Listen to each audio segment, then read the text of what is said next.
Good morning, all of you. This is our last class of BHIE 141, and we are going to cover in this class Unit 14 and Unit 15. And we are going to study about the history of China and Japan until 1845. Okay, 1848. Sorry. And they have fought within, just like we have studied about in these classes, BHIE 141, the history of China, how the Communist Party and how the groups and how the organizations formed in China, and how China fought the wars with the Europeans and the Japan and other countries, and how China won in all those circumstances at that time till 1848. And this is a time period of BHIE 141. Now, in this unit 14, China and the war with Japan. How China fought the war with Japan, and what was the reasons and what were the impact of the war of China like this. And the period of the war with Japan was also the period of Second United Front. As was the case with the first one, it was shaped by international circumstances as well as due to the dynamics of political experiences in China. You will wonder that if the first United Front had failed, then why the second United Front in the war against Japan? We have been seeing that the social and political programs of CPC, Chinese Political Party, and the Kuomintang, what is GMD, were different and opposed to each other. They were opposed to each other. They were opposing that time to each other. Therefore, there had be some special circumstances that should have made the CPC consider the fight with Japan as its first priority and to even make another united front with the Kuomintang GMD for this purpose. Next, what was the background of these wars at that time, and what was the Long March, and who had done those things at that time? Thousands of peasants had been killed by the GMD forces in the daily bombing and machine gunning from the air. Whole areas were depopulated by forced mass migrations or mass executions. The Red Army itself suffered over 60,000 casualties. However, thousands of peasant supporters fought till their last to enable the main section of the army to get away. The heroism of these red supporters has been commemorated by the CPC. Three factors connected with the Long March helped in keeping the communist revolution alive. The Long March itself contributed to the growing reputation of the Communist and the People's Liberation Army as just courageous and truly nationalism. The Kuomintang continued to claim that the communists had been defeated for good, and their control over the press and public opinion prevented most people from knowing what was really happening in the remote regions of China. The Long March also led to a new cohesion within the communist movement in China. Mao's, Mao's leadership of the party was consolidated. All along the march, when it was not possible to move further due to enemy areas, the frequent waits utilized for political education and political meetings of leadership. Third one is the most important gain for the communists was, however, the human and physical experience that the long march gave to the thousands of cadres. It was in itself a training ground for hard physical training and political education. It brought them into contact with new regions and the different people of China. This was the result of long march and why they had contributed in this. Next was the Yannan's strategy. What was the strategy of Yannan's? Yan'an was chosen as the new base by the communists for reasons very similar to why Kiangzi had earlier been chosen by them.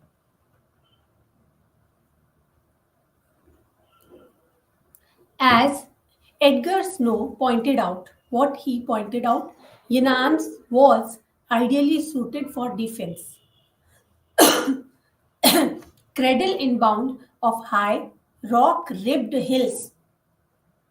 Its stout walls crawl up to the very tops. As earlier, the liberated zones were founded and on armed struggle, changes in land ownership based on peasant interests, guerrilla warfare at local levels, and location of bases in areas inaccessible to government troops. But the chief enemy for the communists at this stage was no longer the GMD. The main enemies were now the Japanese, and we are talking about the Chinese.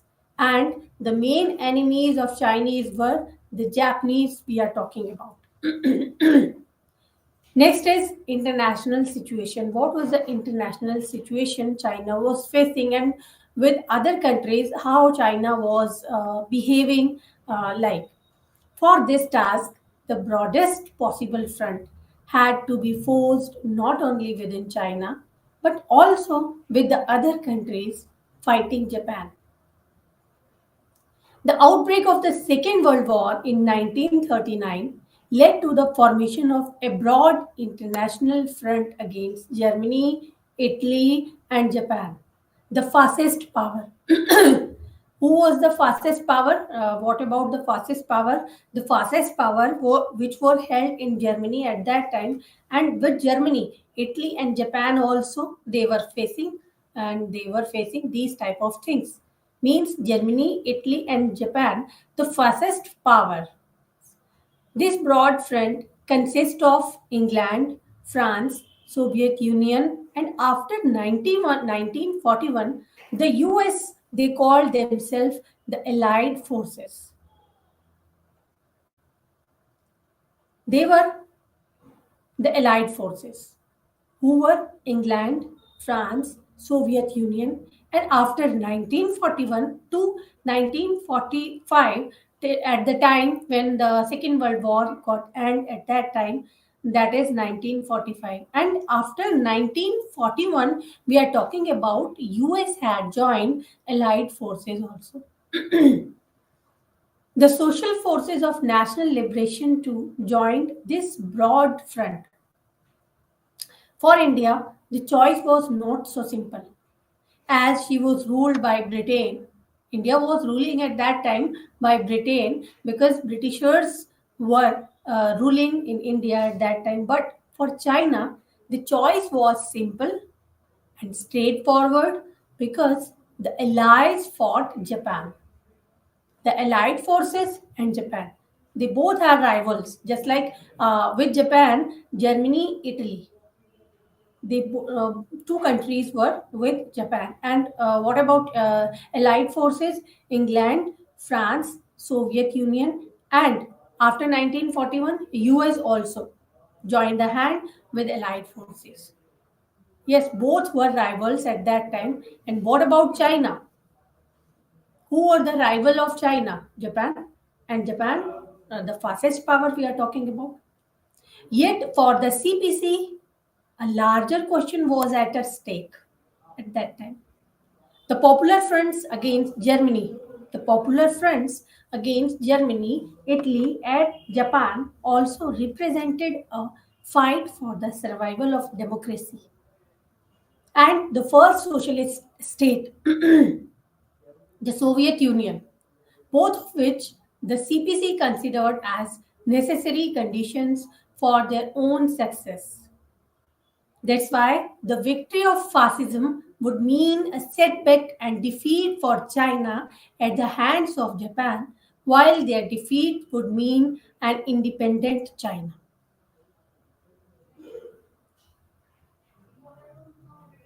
In short, they perceived the world political situation and their role and place in it in very much and same way as Indian leaders did. It is not a coincidence that the process of decolonization, the Indian independence, and Chinese revolution followed the defeat of the fascist power in Second World War. Next is social and political resistance to Japan. The resistance to Japan aggression began immediately. The Jiangxi Soviets declared war on Japan in 1932 as a protest against the invasion of Manchuria. Although this was nothing more than a token resistance, but in the cities there were overwhelming assertion of public opinion against the Japanese. The intelligentsia played a leading role in activating public opinion and organizing boycott of Japanese goods. The student movement came to be identified with the national resistance movement. In the autumn of 1931, some 15,000 high school and university students held military exercises in the streets of capital and staged daily demonstrations to stop negotiations and force the government to declare war on Japan. The CPC, recognizing the great potential of these movements, sent out an appeal to whole country to join the communists in fighting Japan. This was in August 1935, even before the Long March had been completed and before they reached their base in Yan'an. The strategy of Chinese United Front, similar to anti-fascist United Fronts in Europe, that was already born. However, it took some more time to formulate and even more limit line to implement. The organizations and movements were as much a protest against Chinese government's policies of compromise and lack of resistance as against the Japanese. It was in this political context that the much celebrated and significant Xi'an incident took place. On December 12, 1936, Jian Jishi was kidnapped by one of his generals while on a visit to Xi'an. Chinese troops were not happy fighting with the Chinese people, even if they happened to be communist. And they presented him with eight demands. What were the eight demands? Number one is recognizing the Nanking government and admit all parties to share the joint responsibility of national salvation. Next is end all civil war immediately and adopt the policy of armed resistance against Japan. Next, release the leaders of resistance movement in Shanghai. Next, pardon all political prisoners.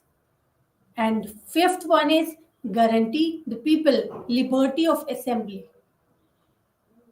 Next one is safeguard the people's rights of patriotic organization and political liberty. Next one is put into effect the will of Dr. Sun Yat-sen. Immediately convene a national salvation conference at that time. They were the eight demands. They were the eight demands they presented in front of the government. Next is the United Front in practice. What were they doing at that time in practice? The United Front of CPC and the Kuomintang against Japan did not function smoothly at all times. In practical terms, it also means that the communists had to give up their idea of overthrowing the GMD by force as long as the Japanese remained on China's soil. This was an issue beset with many practical difficulties, social tensions, because the Kuomintang's social policies had not been modified during the United Front, even as the CPC modified its own. And the secondly, even as the communists retained their own armed forces, they were also counted as a part of national army, and they became part of the eighth marching army.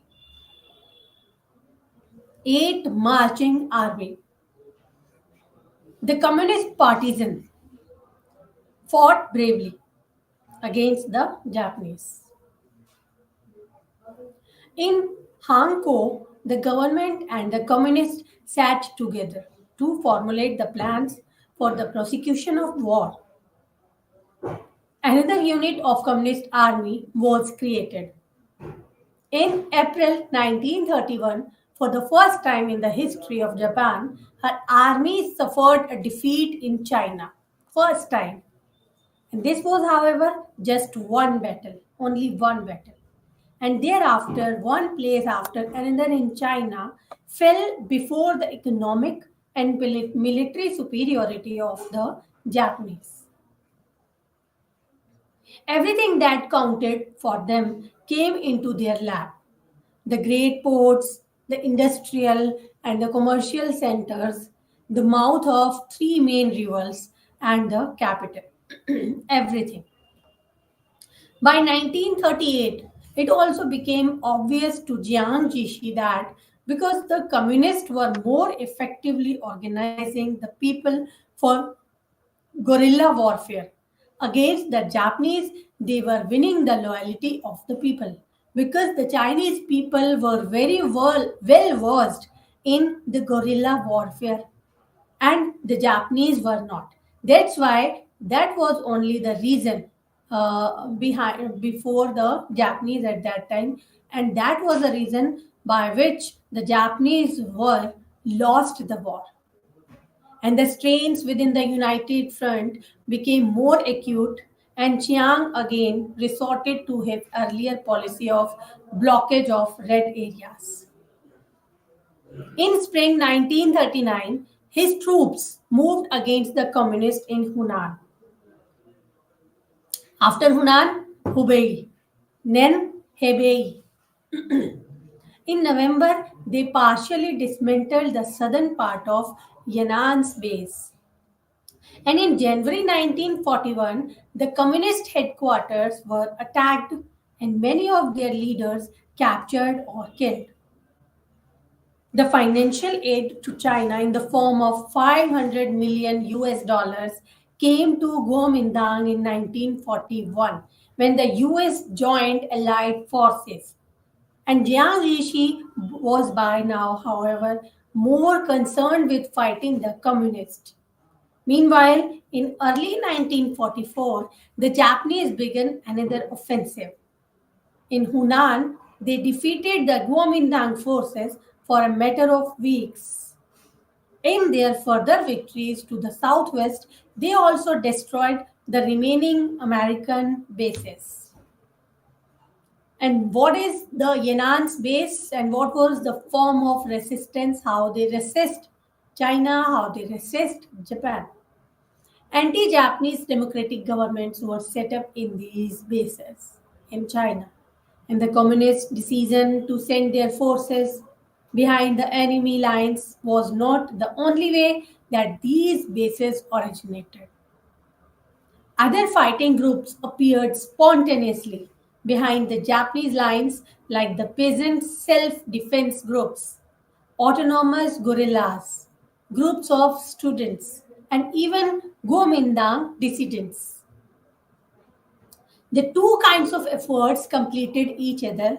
This kind of warfare, culminating in the establishment of red bases, meant that the distinction between the military and civilians was eliminated.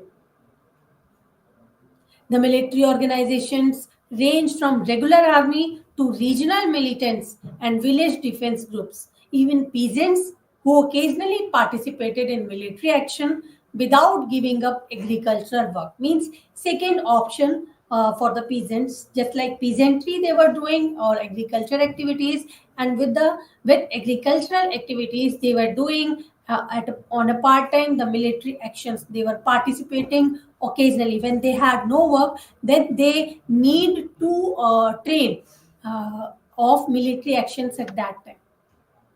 The support of peasant population was crucial in providing new recruits, giving information, providing transportation, provisions, and other help during emergencies. That was the reason. Next is the red bases, a new type of society. What type of society they were making in China at that time? Related to these reforms were measures to increase production. It was felt that if people's living standards are to improve, then production must also be made to increase. And the party, government, and army directed their best efforts towards helping the people raise their production. During the anti Japanese War, two production campaigns were undertaken by the troops and the government bodies in Shensi Kansu border region. The first, the first ones aimed chiefly at the improvement of living conditions, and the second one in the base area behind the enemy lines was started in 1942. By 1943, it had become a widespread movement in the liberated areas. This campaign was extremely successful. The area under production and the grain output increased tremendously. As a way of increasing production, improving the method of production organization, as well as introducing new forms of political education, peasants were organized into mutual aid teams and cooperatives. The principle involved in this cooperation was voluntary work and mutual benefit. That's why peasants began to experience new forms of interaction with each other through common labor, rotation of equipment. The basis of new democratic political structure was universal, with free elections at all levels village, district, and region. Everyone over 18 years could participate in elections to all the bodies, but it was ensured that of those elected, one third should be communist, one third independent left members, and one third liberals and democrats, sometimes even Gomindang members.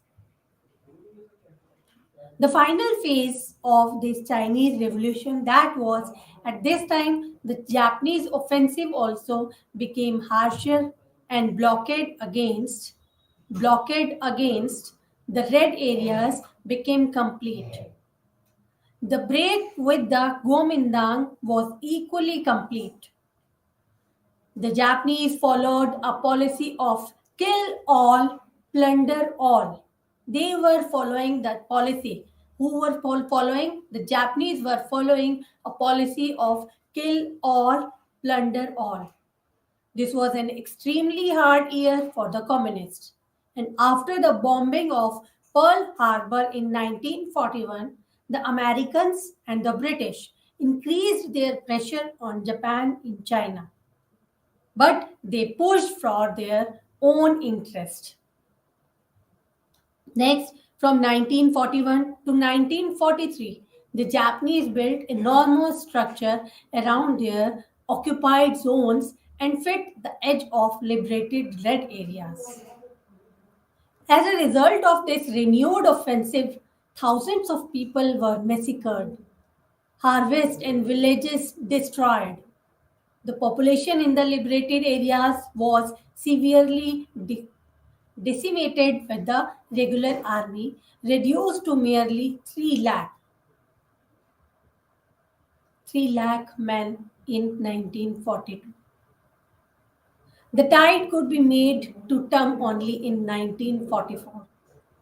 The peasant militia was expanded, a final, desperate struggle ensued. In 1944, especially in 1945, the struggle was expanded. The anti Japanese movement in the enemy occupied cities and villages became more widespread and intensive. The puppet government set up in the enemy territories in North, Central, South China, where also the worst plunder had taken place, were overthrown in many areas. But by April 1945, People's Army had expanded to 9 lakh 10,000 men, the militia of 2 lakh, no, 22 lakh, and the self-defense corps to 10 lakh, 1 crore men, not 10 lakh, 1 crore. 19 liberated areas had been established covering an area of 9 lakh 50,000 square kilometers, inhabited by a population of 9 crore 55 lakh. And the liberated areas occupied very important strategic positions. Most of the Japanese occupied major cities, communication lines, and coastal lines were surrounded by people's troops. And that was the Unit 14, and we were talking about the Unit 14. And let us sum up what we have studied in this Unit 14. The Long March was a great experience for the communists. In spite of retreat, they were able to ultimately consolidate their position and increase support among the people. Once the Japanese aggression of China started, the communists offered immediate resistance. Though a united front was forced with the Kuomintang, this time the communists continued to carry their revolutionary policies and the reforms in their areas of influence. A new society was created in red basis, which practically transformed all spheres of life. The People's Liberation Army and the other communist organizations played a vital role in opposing the Japanese. That was Unit 14, and now we are going to cover Unit 15. In Unit 15, we will cover the Chinese Revolution with Japan. This unit deals with the period from 1945 to 1949 when the Second World War ended at 1945, and in 19 till 1949 we will cover this time period. That is from the date of the surrender of Japan up to the period when foundation of People's Republic of China was formally proclaimed. These 4 years marked a period of civil war between the forces of Kuomintang and the communists. The civil war ended with the victory of communists. What was what were the observations? Some observations. In a period of less than 4 years, the Kuomintang or the nationalist government based in Nanking gradually but surely collapsed. It lost out not only in the military battles and in its inability to bring about an economic reconstruction of China in the post war years, but also because of its refusal to usher in any political or social changes. Thousands of Chinese people had already experienced a new quality of life in liberated areas during the Kiangzi and Yan'an's period. A revolution involves not only a change in the government, it involves the overthrow of an entire social order and its replacement by another, a more progressive one. Therefore, it becomes important to study the revolutionary process of this period from the point of view of the change in the correlation of social and political forces in China. The Chinese Revolution of 1949 was not a socialist revolution of the kind the Russian Revolution of 1917 was. Same. The Chinese communists themselves saw the 1949 victory as they saw just as outcome of the entire national movement. Next, victory of peasant struggle. Next, restoration of unity in a country which for so many years had been torn apart by conflicting forces.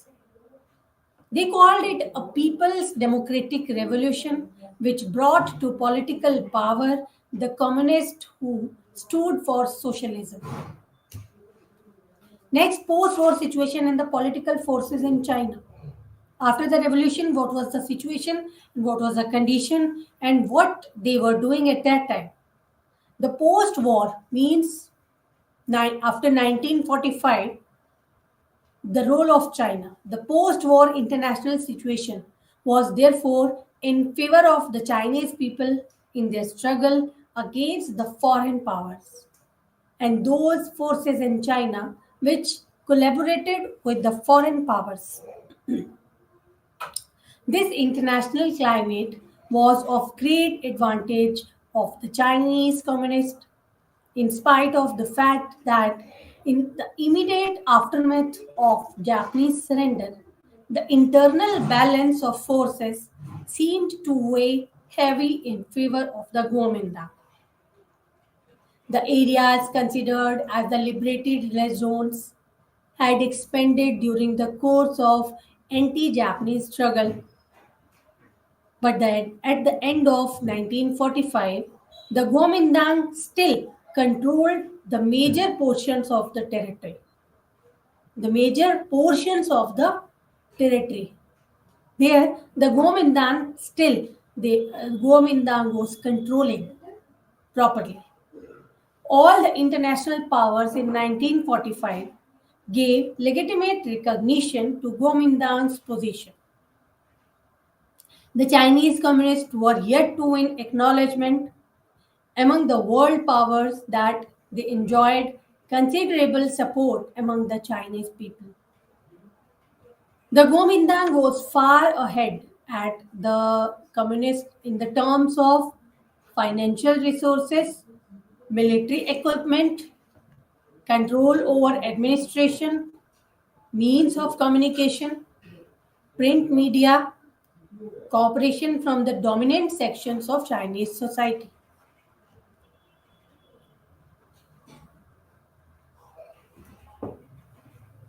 Control over administration, means of communication. This contrasting picture between the red areas and the Kuomintang areas forms the immediate background and the social context within which the struggle between the Kuomintang and the communists took place. The success of national liberation struggle with the defeat of the Chinese led to the transformation of internal contradictions in China. The contradiction between China and Japan gave way to that between the broad masses of Chinese people represented by Communist Party on the one hand and big landlord classes, big bourgeois represented by the Kuomintang and aided by the US on the other hand. This became the principal contradiction of Chinese social and political life, the main factor dominating the domestic situation. Having won a victory over the Japanese forces, the Chinese people now saw freedom from their internal oppressors as their main task. Political democracy and social emancipation became the primary issues in China. Social, political democracy, social emancipation. They were the primary issues in China. As the civil war progressed, the Kuomintang became the main hurdle to the realizations of these aspirations. The outbreak of civil war. How the civil war outbreak at that time in China. The immediate conflict arose over Manchuria, which the communists were able to occupy. This was in spite of the fact that the Kuomintang forces at this time totaled about 3 million, while the communists had less than 1 million. 3 million of Kuomintang and 1 million of Communist Party. The Americans tried to mediate between two forces because they perceived that a civil war in China could only go against their interests. General George C. Marshall was sent by President Truman to arrange for peace in China. Jiang Jieshi refused anything short of complete control over Manchuria, where the communists now held sway. This the communists obviously could not agree to. By the spring of 1946, all possibilities for successful negotiations ended and a full fledged civil war became inevitable. Meanwhile, inflation, rising prices in Kuomintang areas threatened a situation where civil war would be carried into the Kuomintang areas themselves. And on the other hand, in the liberated zones, the communist leaders launched a movement against the traitors. For example, the landlords who had sided with the Japanese were denounced in village assemblies.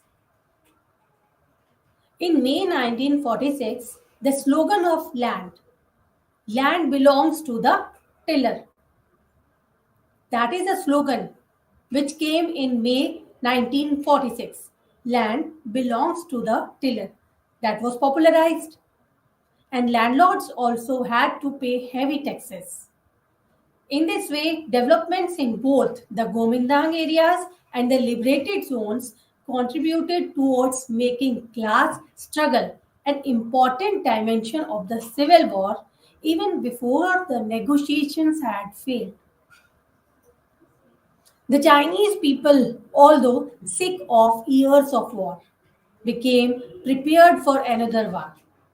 And this time it was for the protection of their own rights over land and over their livelihood. Next is Kuomintang offensives and their defeat 1946 to 1947. Defeat of Kuomintang. In June 1946, the Kuomintang, with its strength of 2 million men, attacked the large communist bases in north and central China. Kuomintang attacked on communists in north and central China. They pushed back the communist forces from Central Plain and the lower Yangtze region. By March 1947, they had seized Yan'an, which had been the base of communists after the Long March. Simultaneously with this military crisis of the Kuomintang, there broke out an economic crisis in the Kuomintang controlled areas caused by the collaboration between the Kuomintang and United States. After the Japanese surrender, it was the Kuomintang and not the communists to whom the Japanese had surrendered all the industrial equipment, banking, and financial institutions. The total value of these assets was $1,800 million, which was controlled by a small clique of big industrial capitalists.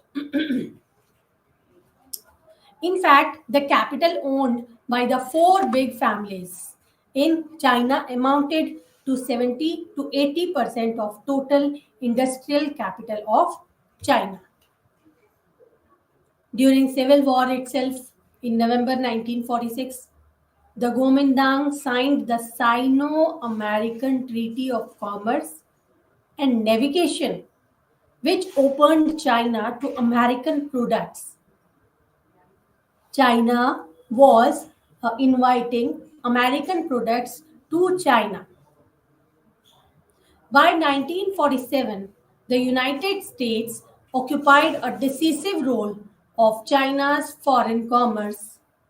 51% of all imports, 51% of all imports to 22% in 1936 before the Japanese defeat, and 51% all imports, 57% all exports.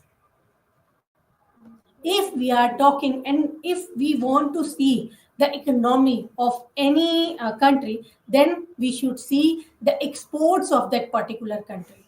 And what is the export? 57% export from China. That is the main thing. 51% of all imports, 57% of all exports. And management and training of personnel in many enterprises was put under American control. This all meant a virtual colonization of Chinese economy by American capital. And it completely stifled and prevented growth of China's national industry and commerce. And it was against the interest of the large section of Chinese bourgeois or entrepreneurs. In May 1947, a new May 4th movement was proclaimed. New May 4th movement was proclaimed. That was proclaimed protesting against the entire set of Gomindang policies. And this movement was met by repression. Hundreds of young people were wounded. 13,000 arrests were made in just 2 months. After a long period of inactivity, the workers' movement also picked up. In May 1947, riots, strikes broke out in Shanghai, protesting against the high cost of living and hunger. Rice riots broke out in the cities of Lower Yangtze. Cities again became important areas, the struggle against the old forces resisting change. In the countryside, in Gomindang areas, peasant agitation took the form of demonstrations, riots, refusal to pay taxes, rents, attacks on rent collectors. And in Taiwan also, there was resistance to Gomindang rule. The government again answered with brutal force. The poet Wen A Tuo, associated with the struggle for democracy, was murdered. And in May 1947, strikes, demonstrations, and even petitions by more than 10 people were banned. There remained no space for peaceful protest and no way out for those who stood midway between the Gomindang and the communist. Gomindang and the communist, except to join the communist against the repressive and authoritarian Gomindang government. We see that the communist victories of 1947 were not won by military means alone. The different form of class struggle in the areas of Gomindang and the CPC weakened Gomindang and strengthened the CPC support base throughout China. Having obtained land, the peasant enthusiastically participated in civil war on the side of communists. And the total number of Gomindang troops was reduced from 430,000 at the beginning of war, 370,000 by July 1947, while the PLA grew from 120,000 to nearly 2 crores.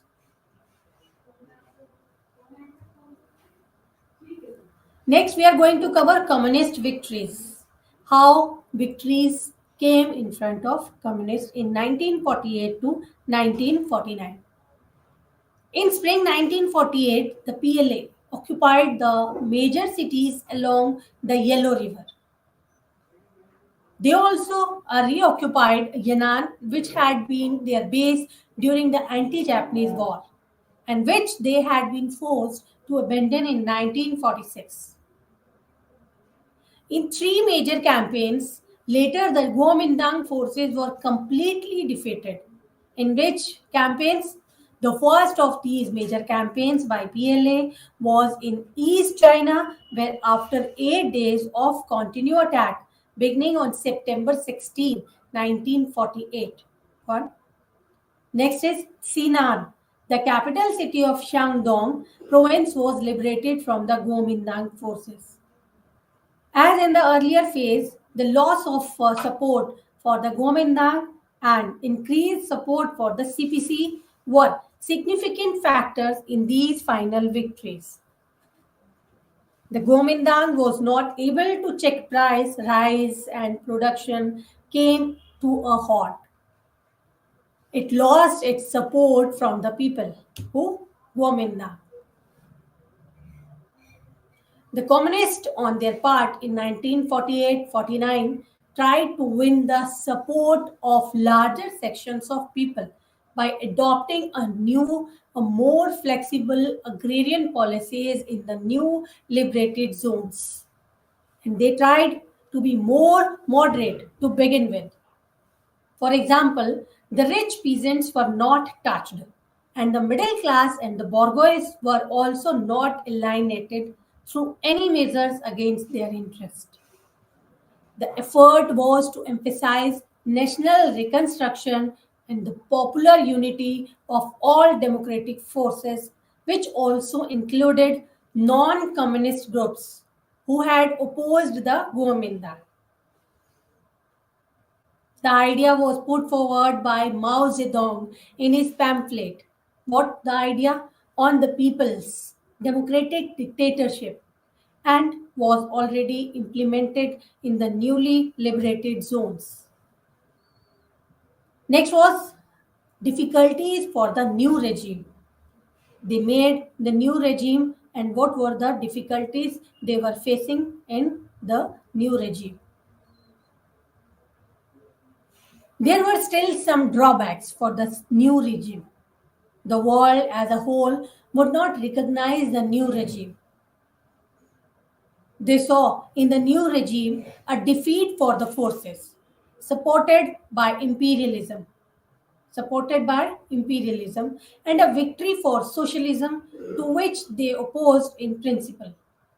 They forgot all talk They forgot all talk about democracy, disregarded the fact that the new regime enjoyed great popular support. They are talking about the new regime. For these reasons, many observations believe that the new communist government would not be able to survive long. But it had certain advantages also. For example, it had the support of a vast majority of Chinese people and they saw the new regime as a new start in the history of their country and their personal lives. Many observers pointed out achieved by unpaid labor, but the masses who worked on restoration were fed and mobilized by PLA and received equal treatment with soldiers. The towns did not starve in the winter of 1949. Food was transported by barges and primitive boats 1400 miles up to the Yangtze. The army had no more war to fight. It was set to work in the cities, rebuilding shattered dwellings, public buildings, and so on. Next is new regime, economical, social, and political framework. How they were enhancing to the demand of democracy. By Mao Zedong in his essay on the people's democratic dictatorship, the political structure envisaged by him allowed for the participation of a very broad section of Chinese population in the political and economic life of the country. As soon as China was proclaimed a republic with communist victory, this kind of a government was established. It was a coalition of 14 parties and the groups. There were non communists both in the government as well as among the deputy heads of states. Next one is the land reforms, how they reform in the agriculture, how they reform in the land settlement. All land should be as far as possible shared out equally between the village or district. That is the land reform. Next one is the former landlords were to retain a small share equal to that of others and only to them who were prepared to work it themselves.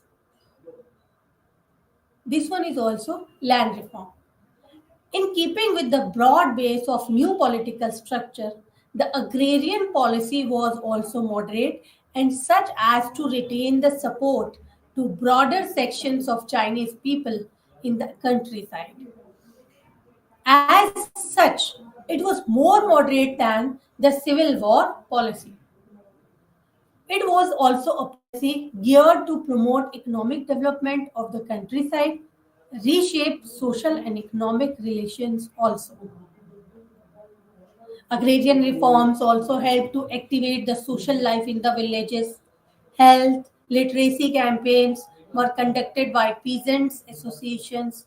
Activities by women's groups and those of young people also ensured the participation of all sections in transformation of the people life of the people.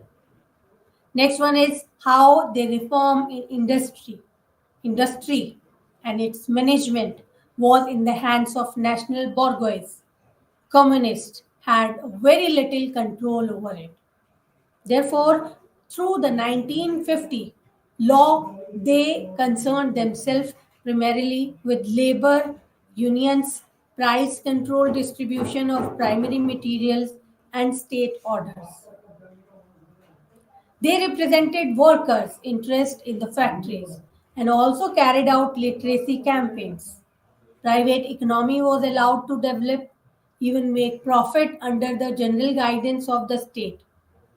Rentlessness, relentless struggle was carried out against corruption, waste, bribery, other such evils which undermined production. Transportation, finances, commerce were also put in order. What was the social change they were facing? The marriage law of 1950 was a very important landmark in transforming social relationship. Its aim was the establishment of equal rights for women through making marriage an institution based on equality, free mutual consent. Position of women was vastly improved. Women played a very active role in productive work and the shouldering social responsibilities. They became active citizens of a new China. Marriage law was also a law for protection of children. Female infanticide was strictly forbidden, illegal to sell children, which happened frequently during the famines of 1921, 1931, 1943. Many women married against their wish, asked for divorce, and were helped by women's organizations. Significance of the Chinese Revolution. What were the significance of Chinese Revolution at that time? The significance of Chinese Revolution, just like the distribution, the destruction of old order by the successful Chinese revolutionary movement, the establishment of a people's republic, the transformation of a quality of life of a large chunk of world's inhabitants. Generally, it is recognized by the students of history that the modern ideas which emerged in the West have played an important role in transforming the consciousness of people in more backward societies. Notable among these are the ideas of liberty, idea of equality, idea of fraternity, idea of democracy, and the popular sovereignty. Yes, we must remember that the Chinese Revolution was also a major act of decolonization. Pre revolutionary China was a country led by almost all the imperialist power of the world. Its entire wealth and production was organized for the benefit of these powers. The Chinese people lived a life of acute deprivation under the system of treaties forced on China by the Western powers and Japan. They were equally the victims of the worst abuses of feudalism, represented by Chinese warlordism. Death from poverty and hunger was the norm rather than exception for the poorer sections of the peasantry. Chinese revolution in destroying the social and economic basis of feudalism in China also destroyed the social base of imperialist powers on Chinese soil.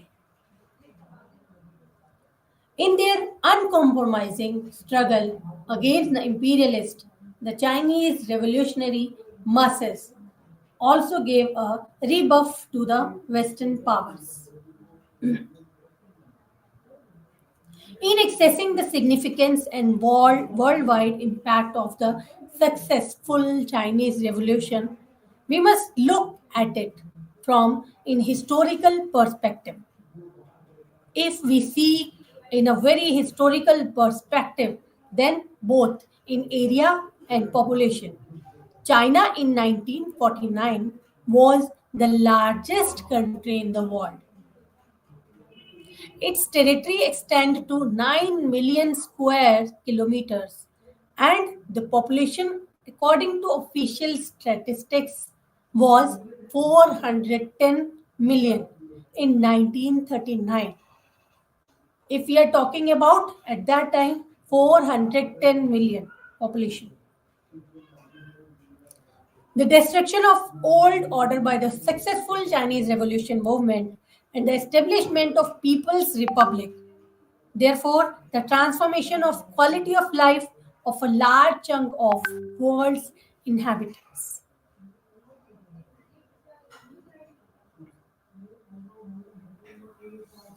If we are talking about Chinese Revolution, in bringing forth the full political potential of the peasantry, provided a blueprint for the role of peasantry in the revolutionary transformation of backward societies.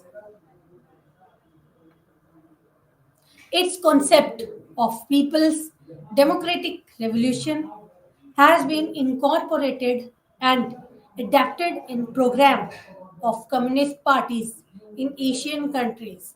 The Chinese Revolution transformed the entire spectrum of life of Chinese people, political, social, economic, intellectual, and made those major actors on the stage of world history. Now, this Unit 15 is going to be an end. We have covered Unit 14 and Unit 15. In this and in our next class, we will study about BHIE 142. And in our next class, we will study about the history of Japan. Not the history of China. We are going to study about, we will go to study about the history of Japan in our next class. And in next class, we will study the history of Japan, how the government of Japan, how the Japanese were facing the revolutions, the things they were facing at that time. The timing will be 1948 to 1990. That timing we will be covered in our next class. So, thank you. Have a nice day.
I am Dr. Anjaya,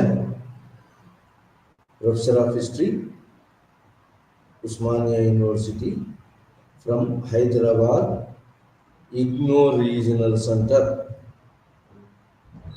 ఈరోజు మన live ఛానల్లో బిహెచ్ఐసి 134 బుక్లో నుంచి history of India from 1707 to 1950 బుక్లో నుంచి బిహెచ్ఐసి 134 బుక్లో నుంచి unit number 2 unit number 2 అది ఏంటంటే unit number 2 emergence of independent states. Emergence of independent reason.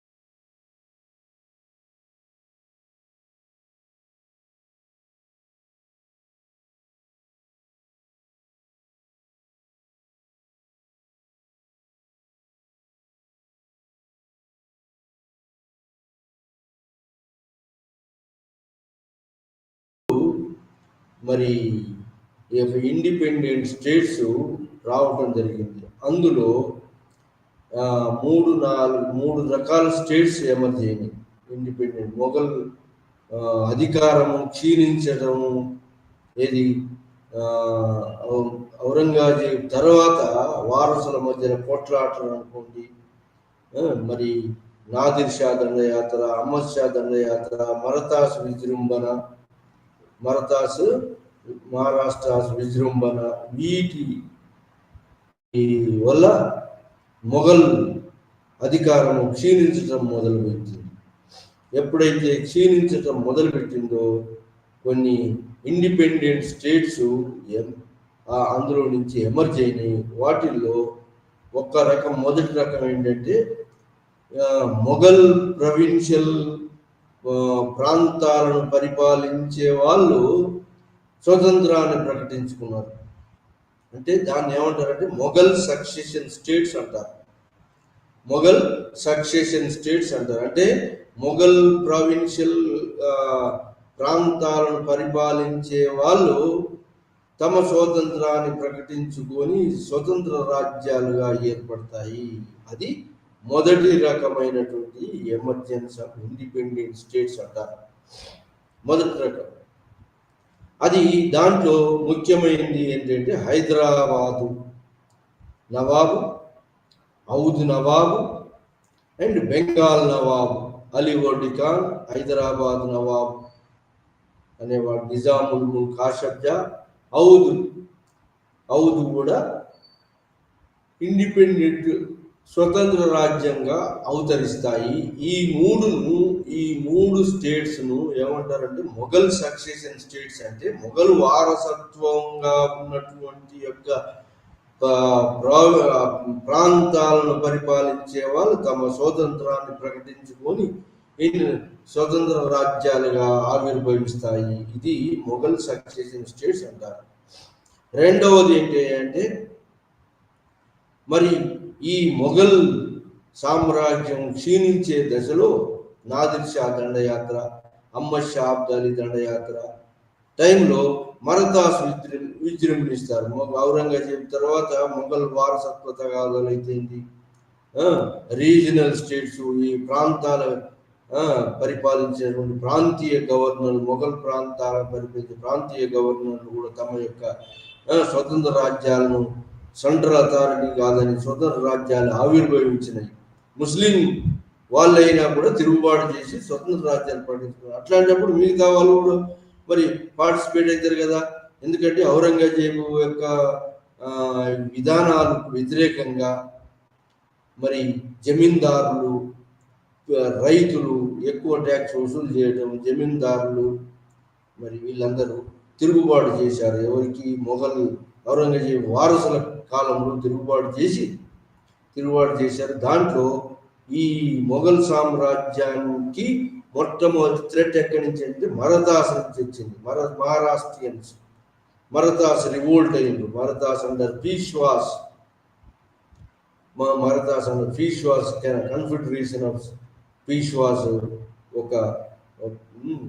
ఒక ప్రైమ్ మినిస్టర్ తోటి పీష్వాస్ అందరూ, ఈ మరదాస్ అందరూ మరదా చీఫ్స్ ఒక సమైక్యగా ఏర్పడి మొఘల్ సామ్రాజ్యానికి వ్యతిరేకంగా మరి తమ రాజ్య నిర్మాణం చేసుకోవడం మొదలైంది. అది మరదా స్టేట్స్ క్రియేషన్ ఆఫ్ మరదా ప్రొటెస్ట్ వల్ల మరదా స్టేట్ క్రియేట్ అయింది. మరదా స్టేట్. అది కాకుండా ఇంకోటి జాట్స్ కూడా, జాట్ పీజెంట్స్ కూడా తిరుగుబాటు చేశారు. ఢిల్లీ సరౌండింగ్స్ ఉన్న జాట్స్, ఆ Delhi surroundings north western part of ఇండియాలో ఉన్నటువంటి సిఖ్స్ కూడా మొఘల్ పరిపాలనకు వ్యతిరేకంగా రివోల్ట్ అయ్యి సిక్ స్టేట్ ఎమర్జ్ అయింది, జాట్ స్టేట్ ఎమర్జ్ అయింది. ఇంకా ఆఫ్ఘన్స్ కూడా, మరి ముస్లింలు కూడా Afghan, north western part of ఇండియాలో కూడా ఆఫ్ఘన్ స్టేట్స్ ఎమర్జ్ అయింది. ఆ విధంగా ప్రొటెస్ట్ తోటి ఇండిపెండెంట్ స్టేట్స్, ఇది రెండవ భాగంగా, రెండవ స్టేజెస్లో ఇవి ఎమర్జ్ అయింది. ప్రొటెస్ట్ చేసి డిక్లైనింగ్ ఆఫ్ మొఘల్ ఎంపైర్ సమయంలో ఇవి ప్రొటెస్ట్ రాజ్యాలుగా హిందూ ముస్లిం రాజ్యాలు రెండు కూడా ఆవిర్భవించాయి. ఇది కాకుండా ఇంకా ఎవరయ్యా అంటే రీజనల్ స్టేట్స్ కూడా ఎమర్జ్ అయింది. రీజనల్ స్టేట్స్, మూడో రకం రీజనల్ స్టేట్స్.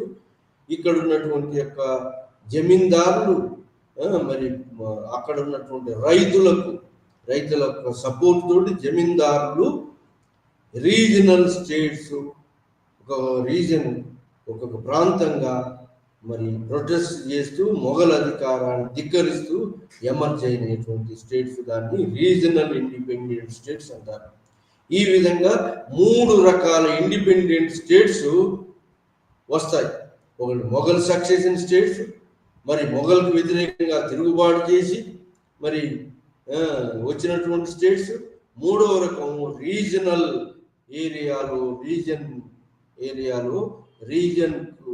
రీజనల్ ప్రాంతాల వారీగా మరి ఇండిపెండెంట్ స్వతంత్ర రాజ్యాలు ఆవిర్భవించినాయి. వాటిల్లో ముఖ్యమైనటువంటిది ఏంటి అంటే, ప్రాంతాల వారికి ఆవిర్భవించిన ముఖ్యమైన స్టేట్స్లలో ఏంటి అంటే, మొట్టమొదటిది దాంట్లో ఆవిర్భవించినటువంటిది ముఖ్యమైనది ఏంటంటే ఈ యొక్క మైసూరు ప్రాంతం. రెండవది హైదరాబాద్ ప్రాంతం రీజనల్ స్టేట్గా ఎమర్జ్ అయినటువంటి. మూడవది పంజాబ్లో సిక్ స్టేట్స్. ఈ మూడు సిక్కుల ఆధ్వర్యంలో రీజనల్ కింగ్డమ్ ఎమర్జ్ అయింది. ఈ మూడు బలమైన రాజ్యాలుగా ఎమర్జ్ అయినాయి. ఈ ఎమర్జెన్స్ ఆఫ్ ఇండిపెండెంట్ స్టేట్స్ యొక్క రెండవ యూనిట్లో ఈ మొదటి సక్సెషన్ స్టేట్స్లలో ఉన్నటువంటి యొక్క హౌద్ను వదిలిపెట్టాం, బెంగాల్ను వదిలిపెట్టాం, కానీ హైదరాబాద్ను డిస్కస్ చేస్తున్నాం ఈ యొక్క లెసన్, ఈ యొక్క పాఠము.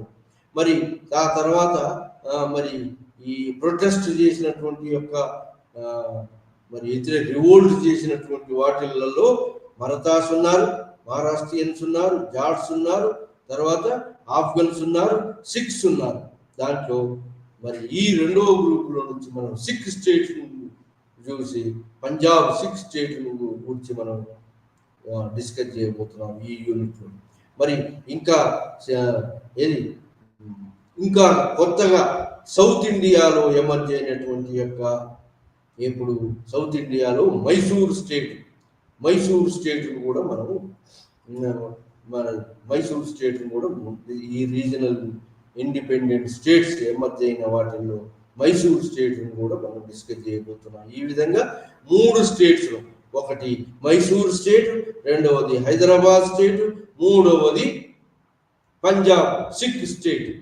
సిక్ స్టేట్, ఈ 3 స్టేట్స్ రీజనల్ కింగ్డమ్స్గా బాగా బలమైన రాజ్యాలుగా ఎమర్జ్ అయినాయి. ఈ మూడింటి గురించి ఈ పాఠంలో, మిగతా వాటిని డీటెయిల్గా మనం చదువుకోకుండా ఈ మూడింటిని మాత్రమే కొంత డీటెయిల్గా ఈ పాఠంలో డిస్కషన్ లైవ్లో మనం డిస్కస్ చేయబోతున్నాం. మొట్టమొదటిది మైసూర్ స్టేట్. మైసూర్ స్టేట్ అనేది సౌత్ ఇండియాలో, అంటే దక్షిణ భారతదేశంలో, మరి ఒకవైపు మరతాస్ మహారాష్ట్రియన్స్ ఒకవైపు అగ్రెసివ్గా మైసూర్ స్టేట్ మీద పడటం, ఇంకోటి హైదరాబాద్ వాళ్ళు కూడా మైసూర్ స్టేట్కు థ్రెట్గా మారటం, అదేవిధంగా మరి ఈ యొక్క ఈ కర్ణాటక కూడా మైసూరుకు థ్రెట్గా మారటం, మైసూర్ స్టేట్ థ్రెట్గా మారటం. ఈ మైసూర్ స్టేట్ అనేది ఎట్లా ఆవిర్భవించిందంటే, విజయనగర రాజుల కాలంలో తంజావూరు ప్రాంతంలో, తంజావూరు, మైసూరు నాయక రాజ్యాలుగా ఎమర్జ్ అయింది ఈ మైసూర్ స్టేట్. ఒడయార్ రాజులు పరిపాలించే వాళ్ళు, ఒడయార్ రాజులు వాళ్ళు యాదవులు పరిపాలించారు స్టేట్ మొట్టమొదటిసారి. వీళ్ళు ఎవరికి అంటే విజయనగర రాజులకు సామంతులు.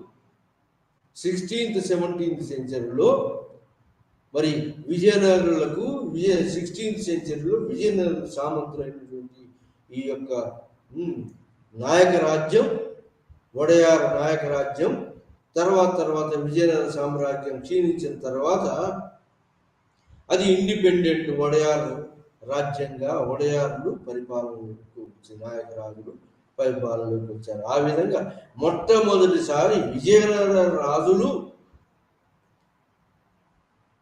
దక్షిణ భారతదేశంలో మిలిటరీ ట్రైనింగ్లో ఫైర్ ఆర్మ్స్ యూజ్ చేసినారు కంట్రోల్ చేయడానికి. ఈ వివిధ ప్రాంతాలను కంట్రోల్ చేసి విజయనగర రాజులు మొట్టమొదటిసారి ఎక్స్పెరిమెంట్లో మిగతా ప్రాంతాలను ఆక్రమించే సమయంలో fire arms cavalry force use చేసినటువంటి వాళ్ళు దక్షిణ భారతదేశంలో మొట్టమొదటిసారి విజయనగర రాజు. ఆ విధంగా మరి ఈ ఒడయార్ రాజులకు కూడా ఫైర్ ఆర్మ్స్ యూజ్ చేయడం కూడా వచ్చింది. ఆ విధంగా ఒడయార్ రాజుల కాలంలో ఈ యొక్క మైసూర్ స్టేట్ అనేది ఒక ప్రాంతం, విజయనగరం కాదు, అది ఇండిపెండెంట్ స్వతంత్రాన్ని ప్రకటించుకుంది. అయితే ఈ ఒడయార్ రాజుల కింద పనిచేసేటువంటి వాళ్ళు మరి 17th సెంచరీలో ఏమైంది అంటే, ఒడయార్ రాజులు యాదవ రాజులు ఇండియా స్వతంత్ర రాజ్యంగా ఆవిర్భవించింది. మైసూరు రాజ్యం ఆవిర్భవించినట్లు మైసూరు రాజుల కొలువులో హైదర్ అలీ, అతని కొడుకు టిప్పు సుల్తాన్, హైదర్ అలీ ఉన్నాడు ప్రైమ్ మినిస్టర్గా మైసూర్ స్టేట్.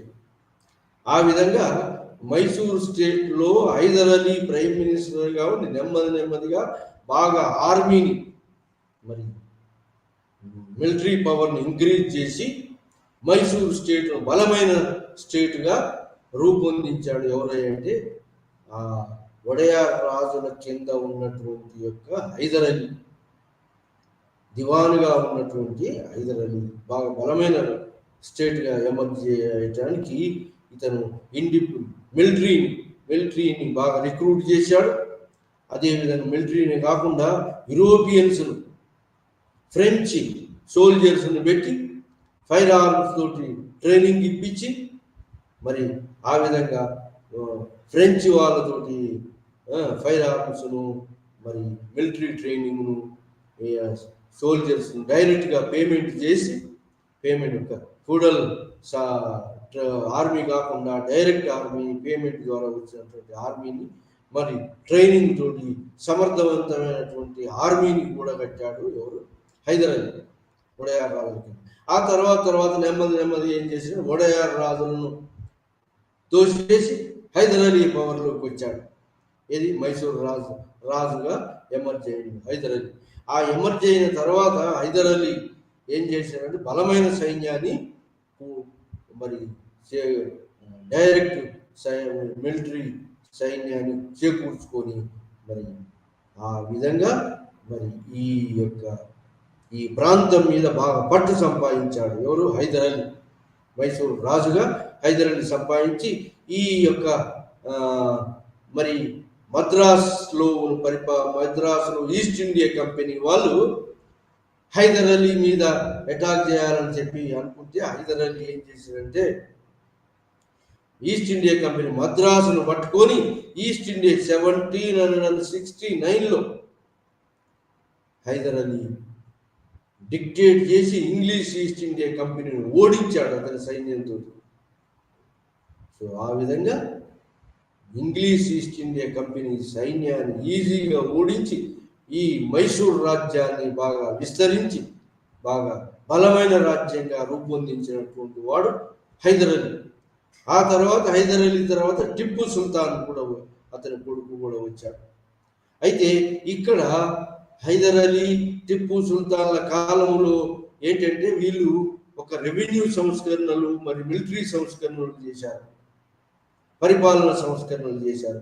ఈ సంస్కరణలు ఏంటంటే మిలిటరీ సంస్కరణలు ఏంటంటే మొట్టమొదటిది ఫ్రెంచ్ ఆర్మీ పర్సనల్స్ తోటి ట్రైనింగ్ ఇవ్వటం, ఫైర్ ఆర్మ్స్ మరి స్టాండింగ్ ఆర్మీ మరి వార్ టెక్నిక్స్ ను ఇంప్రూవ్ చేయటం, మరి సిద్ధ సైన్యాన్ని, ఇది మిలిటరీ పరంగా. మరి అడ్మినిస్ట్రేషన్ పరంగా ఏంటి అంటే వీళ్ళు ఈ భూస్వాములు లేక ఫ్యూడల్ చీఫ్స్ను ఇంటర్మీడియట్ నుంచి అధికారాన్ని తీసేస్తూ డైరెక్ట్గా రైతుల నుంచి, పంట పండించేది రైతులు కాబట్టి రైతులు బలంగా ఉండాలి, రైతులు పేమెంట్ చేసినట్టు ఉండాలని చెప్పి ప్రభుత్వ అధికారులు మధ్యవర్తులు తొలగించి భూమిని మరి నీటిపారుదల సౌకర్యాలు కల్పించి భూమిని ఉత్తమ రకం, మధ్యమ రకం అనేటువంటి రకాలుగా విభజించి భూమి మీద ట్యాక్స్ను డైరెక్ట్గా ప్రభుత్వ అధికారుల చేత మరి రైతుల దగ్గర నుంచి డైరెక్ట్గా వసూలు చేయడం మొదలుపెట్టాడు. అదే అడ్మినిస్ట్రేషన్.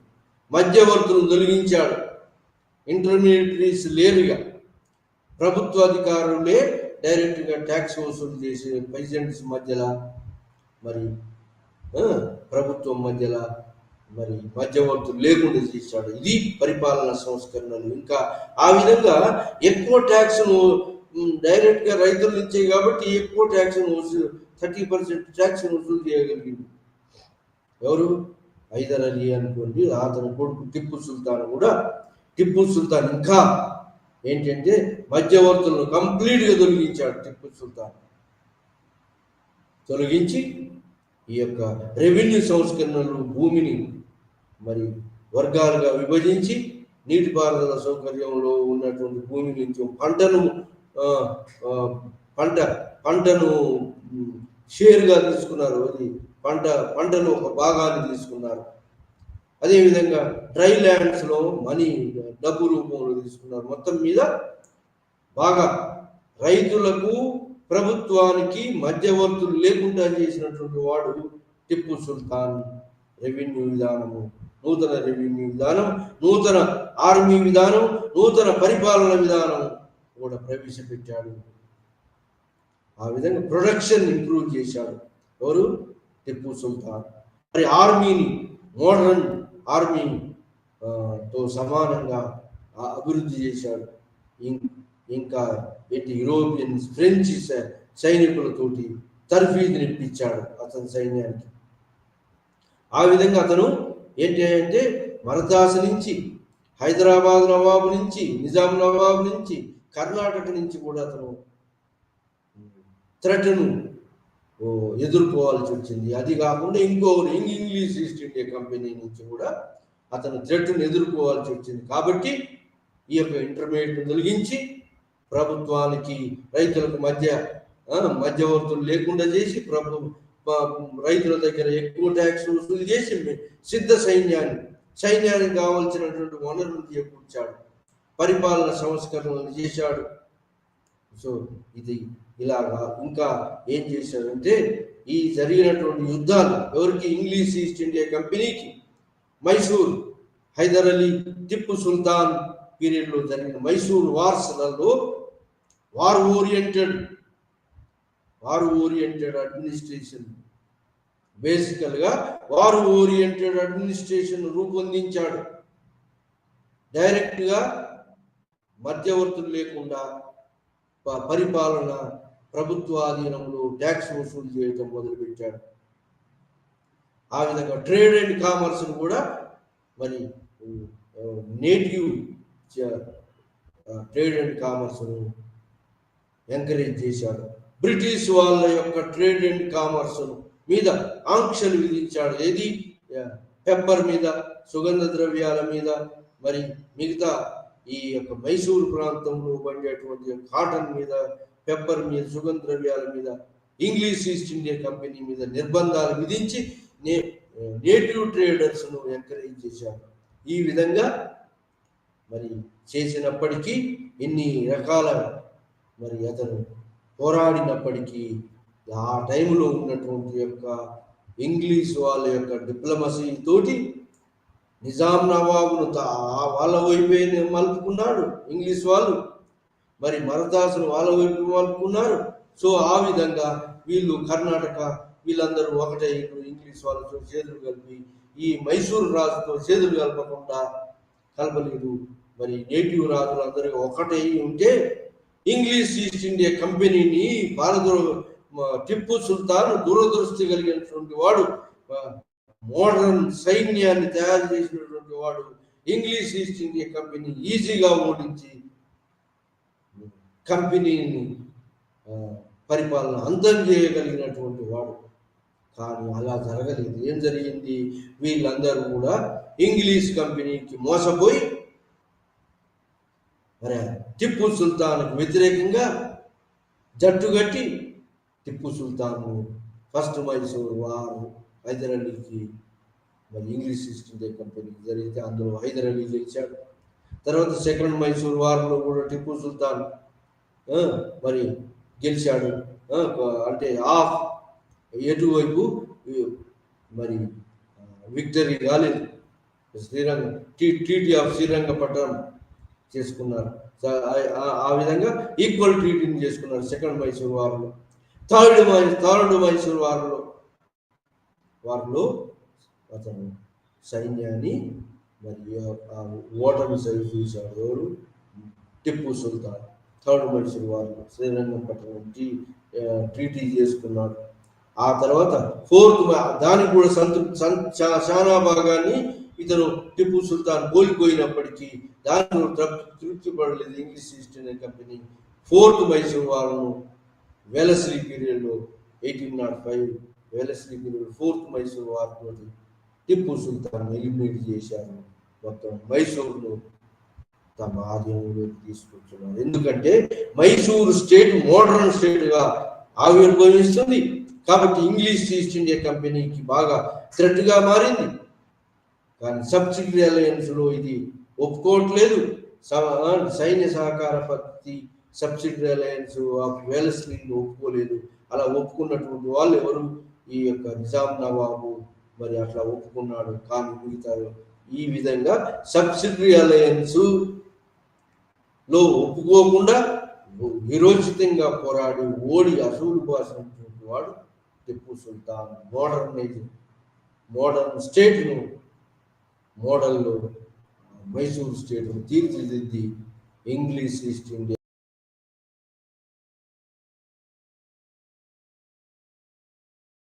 టిప్పు సుల్తాన్.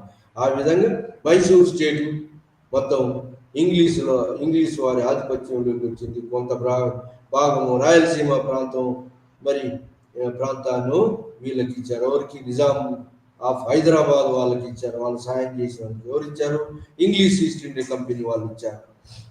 ఆ విధంగా మరదాస్కు కొంత భాగాన్ని, మైసూరు ప్రాంతాన్ని మరదాస్ కట్టు పెట్టారు. ఎవరు, ఈ యొక్క ఇంగ్లీష్ ఈస్ట్ ఇండియా కంపెనీ. ఆ విధంగా ఈ మైసూర్ స్పాయిల్స్ ఆఫ్ వార్ అందరూ ఈ నలుగురు పంచుకున్నారు. ఇది మరదాస్, నిజాం నవాబు, మరి of Hyderabad, English east India company.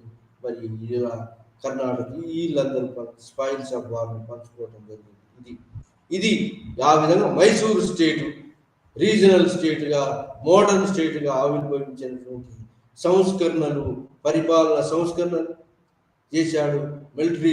Modern military సిద్ధ సైన్యాన్ని, ఫైర్ ఆర్మ్స్ యూజ్ చేసే సిద్ధ సైన్యాన్ని, మరి భూమిని కూడా సర్వే అండ్ సెటిల్మెంట్ చేశాడు.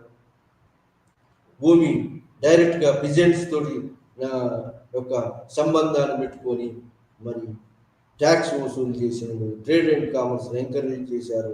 ఇలాంటి మోడర్న్ స్టేట్ ఆవిర్భవించే మైసూర్ స్టేట్ను ఇంగ్లీష్ ఈస్ట్ ఇండియా కంపెనీ తన యొక్క దౌత్యంతో మిగతా నేటివ్ స్టేట్స్ను తన ఆధీనము, తన యొక్క మిత్రులుగా చేసుకొని మైసూర్ స్టేట్ను ఇది మోడర్న్ స్టేట్గా ఆవిర్భవిస్తుందని దాన్ని అంతం చేయగలిగారు.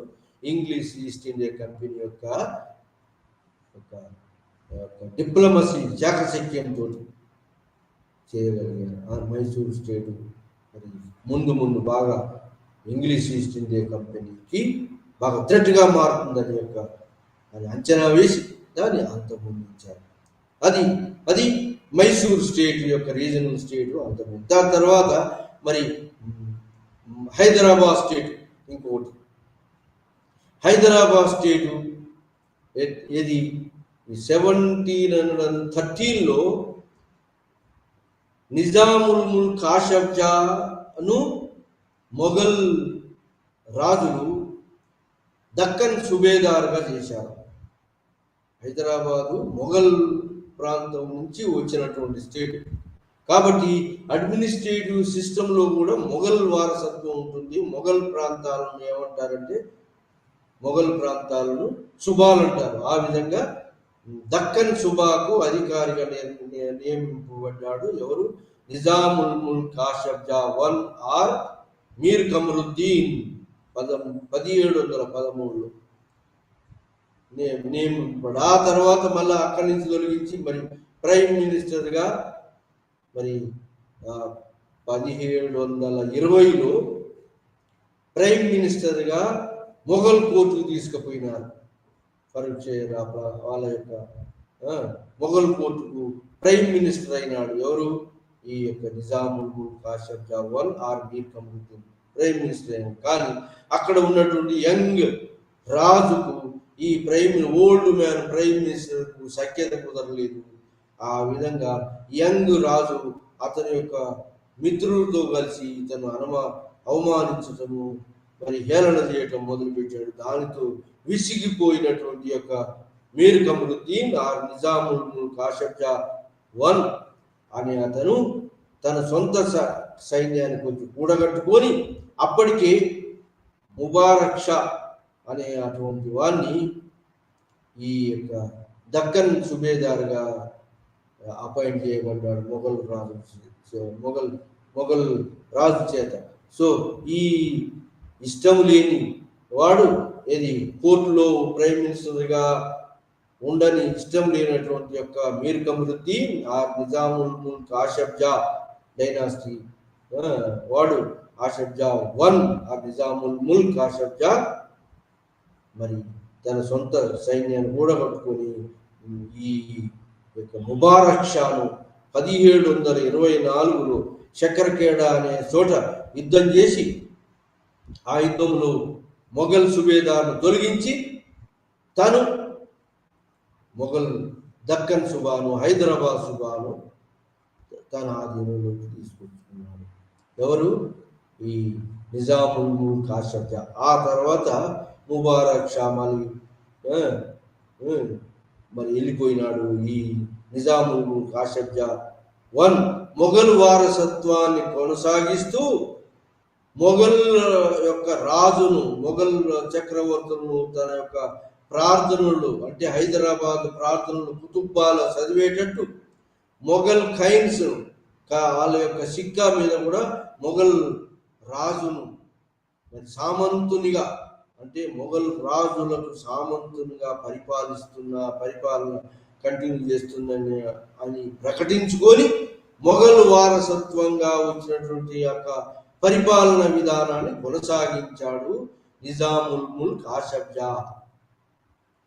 ఎవరు? మొదటి నవాబు. 1724లో హైదరాబాద్ ఇండిపెండెంట్ స్టేట్గా ప్రకటించుకోలేదు.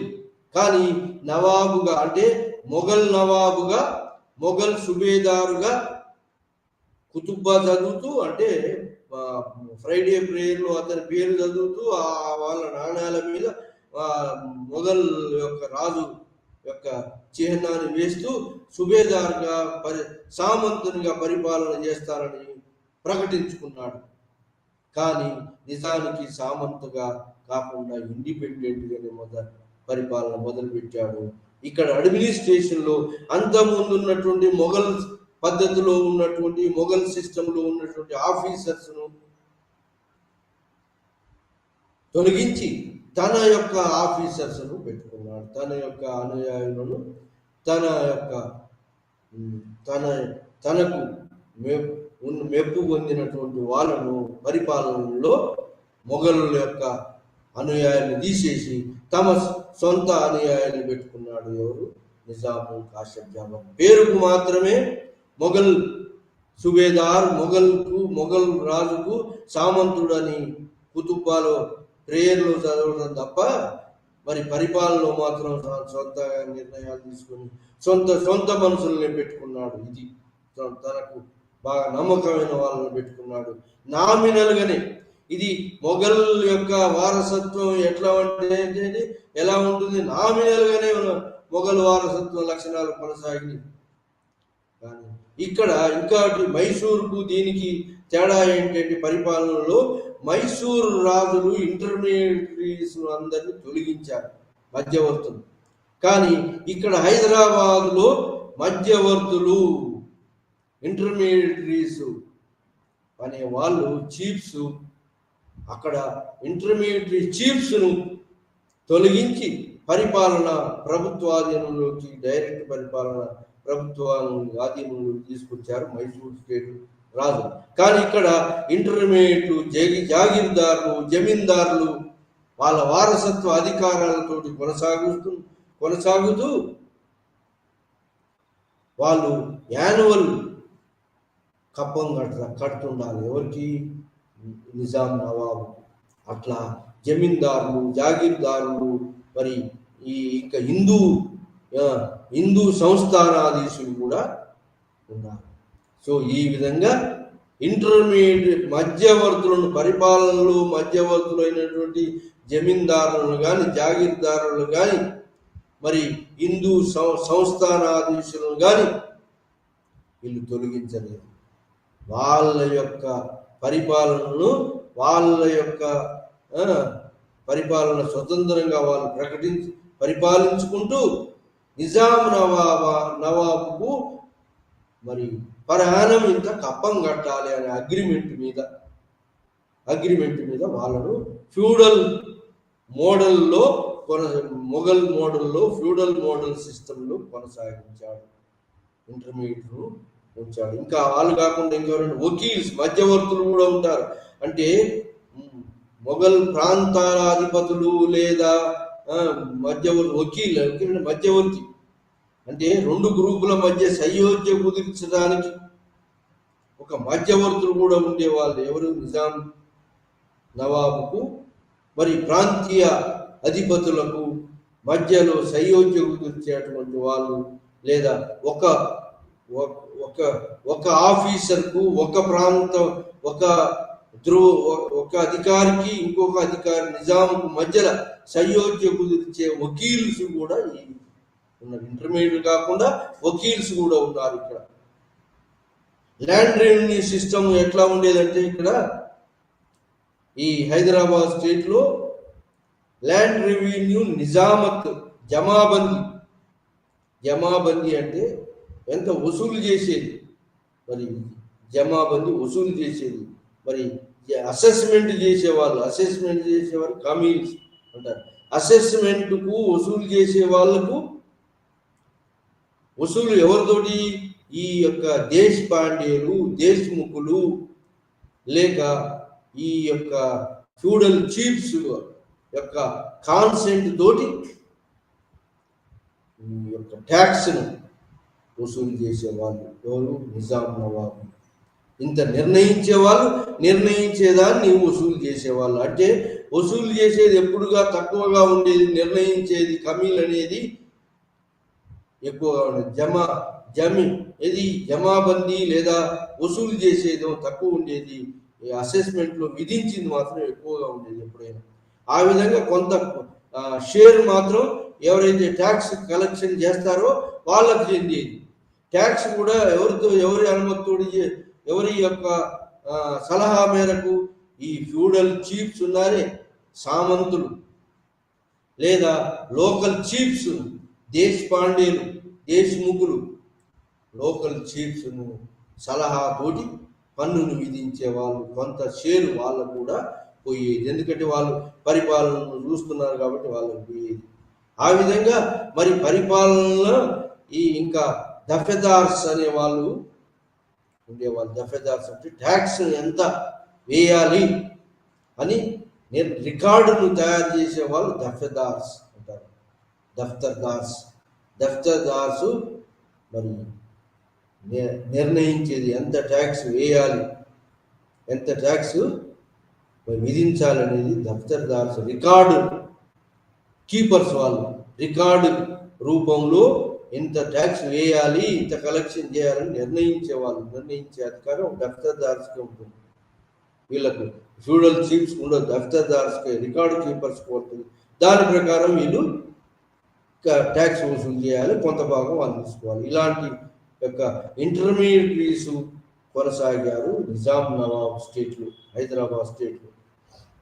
ఈ విధంగా పరిపాలన సంస్కరణలలో ఈ హైదరాబాద్ నవాబ్ వకీల్స్ ఉన్నారు, ఇంటర్మీడియట్ వాళ్ళు ఉన్నారు. ప్రభుత్వం కూడా మరి ఏం చేసిందంటే ఈ లోకల్ చీఫ్స్ మీద ఆధారపడటం జరిగింది. ప్రభుత్వ పరిపాలన లోకల్ చీఫ్స్ మధ్యవర్తులుగా ఉండి వీళ్ళకు రైతులతోటి పెద్దగా అంటిముట్టనట్టుగా ఉండి లోకల్ చీఫ్స్ను, లోకల్ జమీందారులను, లోకల్ జాగీర్దారులు, జమీందారులు వాళ్ళను ఉంచుతూ పరిపాలన హయ్యర్ లెవెల్లో చేసినటువంటి వాళ్ళు నిజాం ఆఫ్ హైదరాబాద్. లోయర్ లెవెల్లో మాత్రం పట్వారీ, హిందూ సిస్టంలో ఉన్న పట్వారీ ఉండేవాడు, దేశ్ముఖ్ ఉండేవాడు, దేశపాండ్యులు ఉండేవాళ్ళు. లోయర్ లెవెల్లో, విలేజ్ లెవెల్లో, పరగనా లెవెల్లో ఇట్లాంటి వాళ్ళు ఉండేవాళ్ళు. మరి ముస్లింలు, హిందువులు కూడా ఇలాంటి లోయర్ లెవెల్లో వాళ్ళు ముఖ్యంగా లోయర్ లెవెల్లో పరిపాలన అంతా కూడా హిందూ మధ్యవర్తుల ద్వారా లేదా హిందూ పట్వారీలు, హిందూ దేశపాండ్యులు, దేశముఖుల ఆధ్వర్యంలో మరి ఏది పన్ను వసూలు చేయబడేది, ట్యాక్స్ వసూలు చేయబడేది. ఆ విధంగా పంటలను ప్రోత్సహించడము, తక్కువ లోన్స్ ఇవ్వడము, లోన్స్ ఇచ్చి పంటను ప్రోత్సహించడం జరిగింది. నిజాం నవాబు తక్కువ లోన్స్ ఇచ్చి పంటను ప్రొడక్షన్ పెరగాలి. ఎందుకు పెరగాలి? పబ్లిక్ పెరుగుతున్నారు కాబట్టి ప్రొడక్షన్ పెంచాలి, నీటిపారుదల సౌకర్యాలు ఏర్పాటు చేయటం. సో ఆ విధంగా మరి అగ్రికల్చర్ను ప్రమోట్ చేశారు నిజాం నవాబు. ఆ ఇరిగేషన్ ఫెసిలిటీస్ కల్పించారు, ట్యాక్స్ను మరి సో ఈ విధంగా ట్యాక్స్ కలెక్టర్స్ హిందువులే, దేశముఖులు, దేశపాండ్యులు, పట్వారీలు, మరి పోలీస్ పటీలు, ఈ విధంగా లోకల్ వారసత్వంగా వచ్చినటువంటి ఉద్యోగస్తులతోటి లోకల పరిపాలన కొనసాగించారు హైదరాబాద్ నవాబు. ఈ విధంగా హైదరాబాద్ యొక్క పరిపాలన కొనసాగుతూ వచ్చింది. ఆ తర్వాత హైదరాబాదు పరిపాలన దివాన్, ముఖ్యంగా హైదరాబాదు పరిపాలనలో ముఖ్యమైనటువంటి ముఖ్య పరిపాలకుడు ఎవడే అంటే దివాన్, అంటే ప్రైమ్ మినిస్టర్, ప్రధానమంత్రి దివాన్ ముఖ్యమైనటువంటి వాడు. ఎవరికి మధ్యన? రాజుకు మధ్యన మిగతా బ్యూరోక్రసీ, పరిపాలకులు లేదా అమాత్యులు మధ్యలో ఉండేటువంటి వాడు ఎవడు? దివాన్, ప్రైమ్ మినిస్టర్ అనేవాడు, ప్రైమ్ మినిస్టర్ దివాన్. ఈ విధంగా మధ్యవర్తిగా దివాన్ అనేవాడు యొక్క పదవి ఎమర్జ్ అయింది ఎక్కడ? హైదరాబాద్ స్టేట్లో దివాన్. ఆ విధంగా దివాన్ సర్ సర్ సాలార్జంగ్ అనేవాడు అంతకుముందు చేసినటువంటి యొక్క దివాన్, పేష్కారు దివాన్ చేసినటువంటి రాజా చందూలాల్ ఒక 1850 18వ శతాబ్దం 19వ శతాబ్దం మొదటి అర్ధభాగం రాజా చందూలాల్ పరిపాలన ఉంది. తర్వాత 19వ శతాబ్దం రెండవ అర్ధభాగంలో సర్ సాలార్జంగ్ రిఫార్మ్స్ జరిగినాయి, మోడర్నైజేషన్ హైదరాబాద్ స్టేట్. సో ఈ విధంగా హైదరాబాద్ పరిపాలన ఇంటర్మీడియటరీస్, జాగీర్దారులు, జమీందారులు ఉంటూ ఈ రైతులు మరి డైరెక్ట్గా రైతువారి సిస్టమ్ ఇక్కడ రూపొందించకుండా డైరెక్ట్గా ఫ్యూడల్ సిస్టాన్ని కొనసాగించారు హైదరాబాద్ పరిపాలనలో. ఇది హైదరాబాద్ పరిపాలన. రెవెన్యూ సర్వే అండ్ సెటిల్మెంట్ను చేశారు, రెవెన్యూ ట్యాక్స్ ఎంత అనేది చేశారు. రెవెన్యూ కూడా ల్యాండ్స్ను కూడా ల్యాండ్స్ను కొన్ని ఖాల్సా ల్యాండ్స్ అంటే ప్రభుత్వ ల్యాండ్స్, మరి ప్రభుత్వ ల్యాండ్స్ కొంతమందికి ప్యాట్రన్స్ ఎవరికైతే కొంతమందిని పోషించే వాళ్ళు గ్రాంట్స్, ల్యాండ్ గ్రాంట్స్ కొంతమందికి సేవల కోసం, వాళ్ళ యొక్క పరిపాలన యొక్క సేవల కోసం ల్యాండ్ గ్రాంట్స్ ఇచ్చేవాళ్ళు ఎవరు? నిజాం నవాబు. ఆ విధంగా వారసత్వంగా ఉండే జాగీర్దారులు, జమీందారులు ఉండేవాళ్ళు. ఇది నిజాం స్టేట్లో జాగీర్దారులు, జమీందారులు, సంస్థానాధిపతులు, ఈ విధంగా ముస్లింలు, హిందువులు వారసత్వంగా ఉండేటువంటి అధికారాలను చెలాయిస్తూ మరి పరిపాలన కొనసాగేది. ఎక్కువ లోకల్ చీఫ్స్ను మధ్యవర్తులుగా యూజ్ చేసి పరిపాలన నడిపినటువంటి వాళ్ళు హైదరాబాద్. అది కాకుండా లోకల్ చీఫ్స్ను తొలగించి, ఇంటర్మీడియట్ అందరూ తొలగించి డైరెక్ట్గా ప్రభుత్వ ఆధీనంలో తీసుకొచ్చిన వాళ్ళు మైసూరు వాళ్ళు, మరి మైసూరు టిప్పు సుల్తాన్. దీనికి దానికి కొంత వ్యత్యాసం ఉన్నది. మరి మొఘల్ వారసత్వం దీంట్లో ఉంది కానీ దాంట్లో మైసూరులో మొఘల్ వారసత్వం లేదు. సో అది మరి దాని తర్వాత మరి మూడవది అయినటువంటిది ఏంటి అంటే మూడవ state Punjab, Sikh state. Sikh state Punjab. Sikhs అంటే డిసైపుల్స్ ఆర్ లెర్నర్ ఆర్ మరి డిసైపుల్ శిష్యులు అందరూ ఒకళ్ళ దగ్గర శిష్యరికం చేసి ఒక గ్రూపుగా ఏర్పడినటువంటి వాళ్ళను శిష్యులు గ్రూప్ ఆఫ్ శిష్యులు అంటారు, లెర్నర్స్. దీన్ని పంజాబ్లో ఎవరంటే గురు నానక్ 16th 17th సెంచరీలో ఎంతో మత ప్రవక్తలు అంటే రిలీజియస్ రిఫార్మ్ మూవ్మెంట్స్ వచ్చినాయి. ఆ రిలీజియస్ రిఫార్మ్ మూవ్మెంట్స్లలో ఒకటి ప్రసిద్ధిగాంచినటువంటి రిలీజియస్ రిఫార్మ్ మూవ్మెంట్లో అంటే గురు నానక్ బోధించినటువంటి యొక్క తల్వండి నుంచి గురు నానక్ సిక్కిజం, సిక్కు పంత్ మార్గాన్ని నిర్దేశించినటువంటి వాడు Guru Nanak. Is the founder, దాన్ని స్థాపించినటువంటి వాడు గురు నానక్.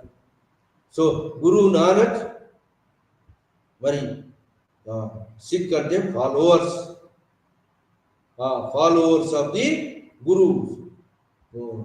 దాంట్లో ఏంటంటే అందరికీ కలిపి ఒకే భోజనశాల అందరూ కలిసి మూకుమ్మడి ఒకే దగ్గర భోజనం చేసేది ఏర్పాటు చేశాడు ఎవరు? గురు నానక్. తారతమ్యం లేకుండా ఈక్వాలిటీని ఎస్టాబ్లిష్ చేసినటువంటి వాడు గురువు నానక్. అందరి మధ్యలో, అందరి సిక్కుల లెర్నర్స్ లేదా శిష్యుల మధ్యలో ఒకే భోజనశాల పెట్టి అందరినీ ఒకే దగ్గర మరి కూర్చోబెట్టి అందరిని ఒకే రూఫ్ కింద భోజనం చేసేటువంటి పంక్తి భోజనాలు ఏర్పాటు చేశాడు. ఆ విధంగా Guru Nanak founder of the Sikh Panth. ఆయన ఫాలోవర్స్లే సిక్ ఫాలోవర్స్నే ఏమన్నారు? సిక్కులు అన్నారు. సిక్కులు అంటే ఫాలోవర్స్, మార్గాలు, గురువు నానక్ మార్గాన్ని అనుసరించేటువంటి వాళ్ళను ఫాలోవర్స్ ఉంటారు. ఆ తర్వాత గురువు నానక్ తర్వాత గురువు అంగదు గురుముఖి స్క్రిప్ట్ను తయారు చేశాడు. గురువు రామదాస్ అనేవాడు పంజాబ్లో అమృత్సర్ టెంపుల్కు ఫౌండేషన్ వేసినాడు. అది అక్బర్ సాయంతో.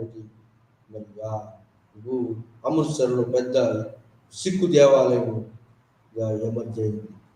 అది ఎవరి? గురు రామదాస్ వేసినాడు ఫౌండేషన్ పంజాబ్లో ఉన్నటువంటి అమృత్సర్ దేవాలయానికి. ఆ తర్వాత గురు అర్జున్ దేవ్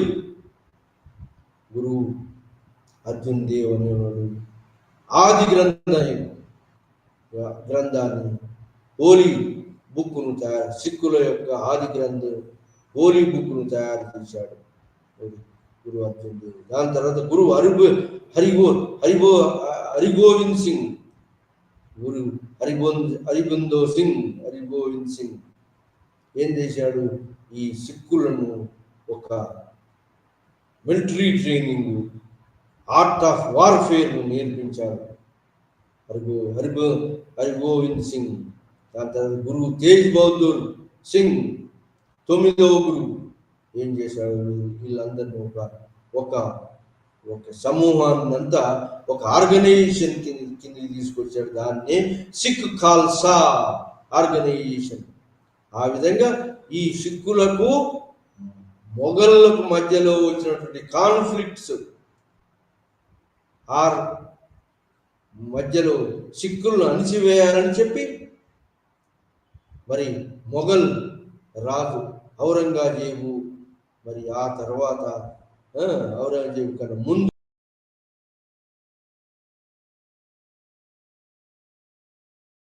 మొదలుపెట్టారు. ఆ విధంగా సిక్కిజాన్ని అణచాలని ప్రయత్నం చేస్తే ఇంకా పెరిగింది డిఫరెన్సెస్. ఎవరి మధ్యలో?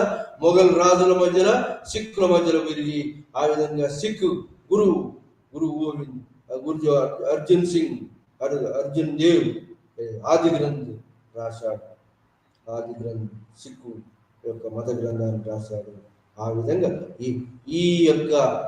ఈ ఇద్దరి మధ్యలో, మొఘల్ రాజుల మధ్యలో, మరి సిక్కు గురు నానక్ ఫాలోవర్స్ మధ్యలో వచ్చినటువంటి యొక్క భేదాభిప్రాయం, మరి కాన్ఫ్లిక్ట్ ఏమిటి దారి తీసింది? ఈ రెండు సపరేట్గా ఒక ఉద్యమాలుగా, మరి మొఘల్ స్టేట్కి వ్యతిరేకంగా తిరుగుబాటు స్టేట్గా మొదలైంది.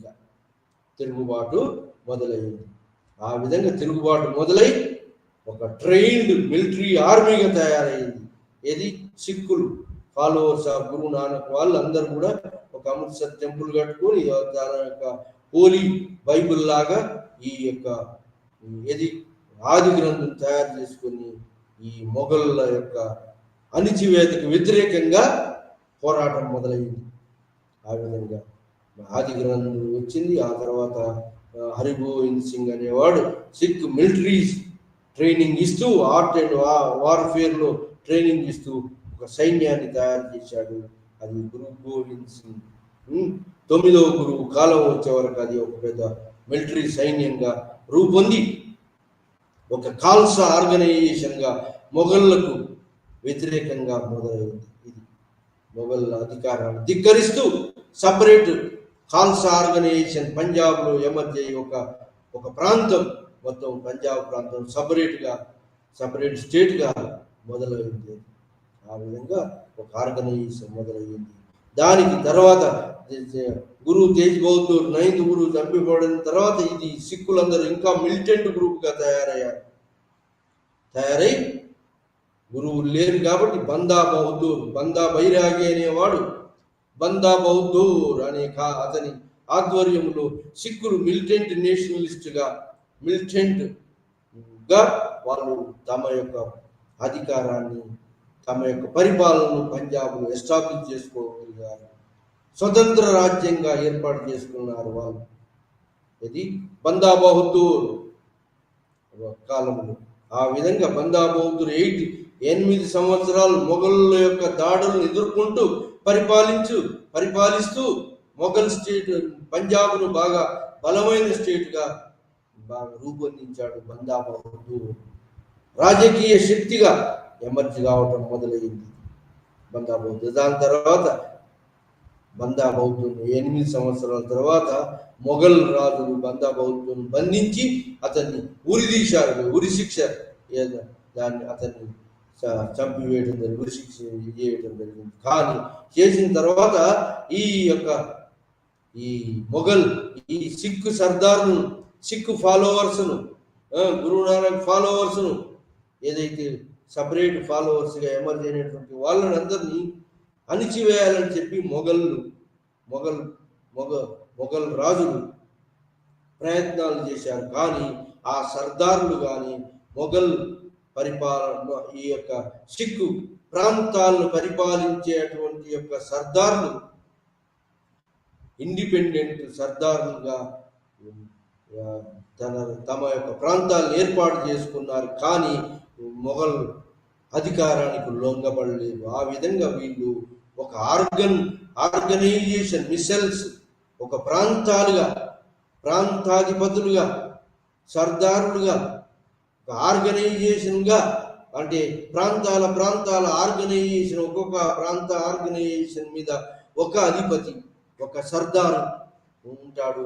వాళ్ళందరూ మరి కామన్గా ఏది బైశాఖీ ఫెస్టివల్ కానీ దివాళీ ఫెస్టివల్ అప్పటికి అందరూ కూడి కామన్గా మొఘల్కు వ్యతిరేకంగా అందరూ ఉమ్మడిగా కలిసి పోరాటం చేసేవాళ్ళు. ఎవరు? సర్దార్లు. ఖాల్సా ఆర్గనైజేషన్ అనేవాళ్ళు ఈ చీఫ్స్. ఇది ఈ సిక్ సర్దార్లు స్వతంత్ర ప్రాంతాలు స్వతంత్ర ప్రకటన పాలించినప్పటికీ మరి మొఘల్ యొక్క దాడులను ఎదుర్కొనేటప్పుడు అందరూ ఉమ్మడిగా సమావేశమై ఒక చీఫ్ని ఎన్నుకొని వాళ్ళ యొక్క లీడ్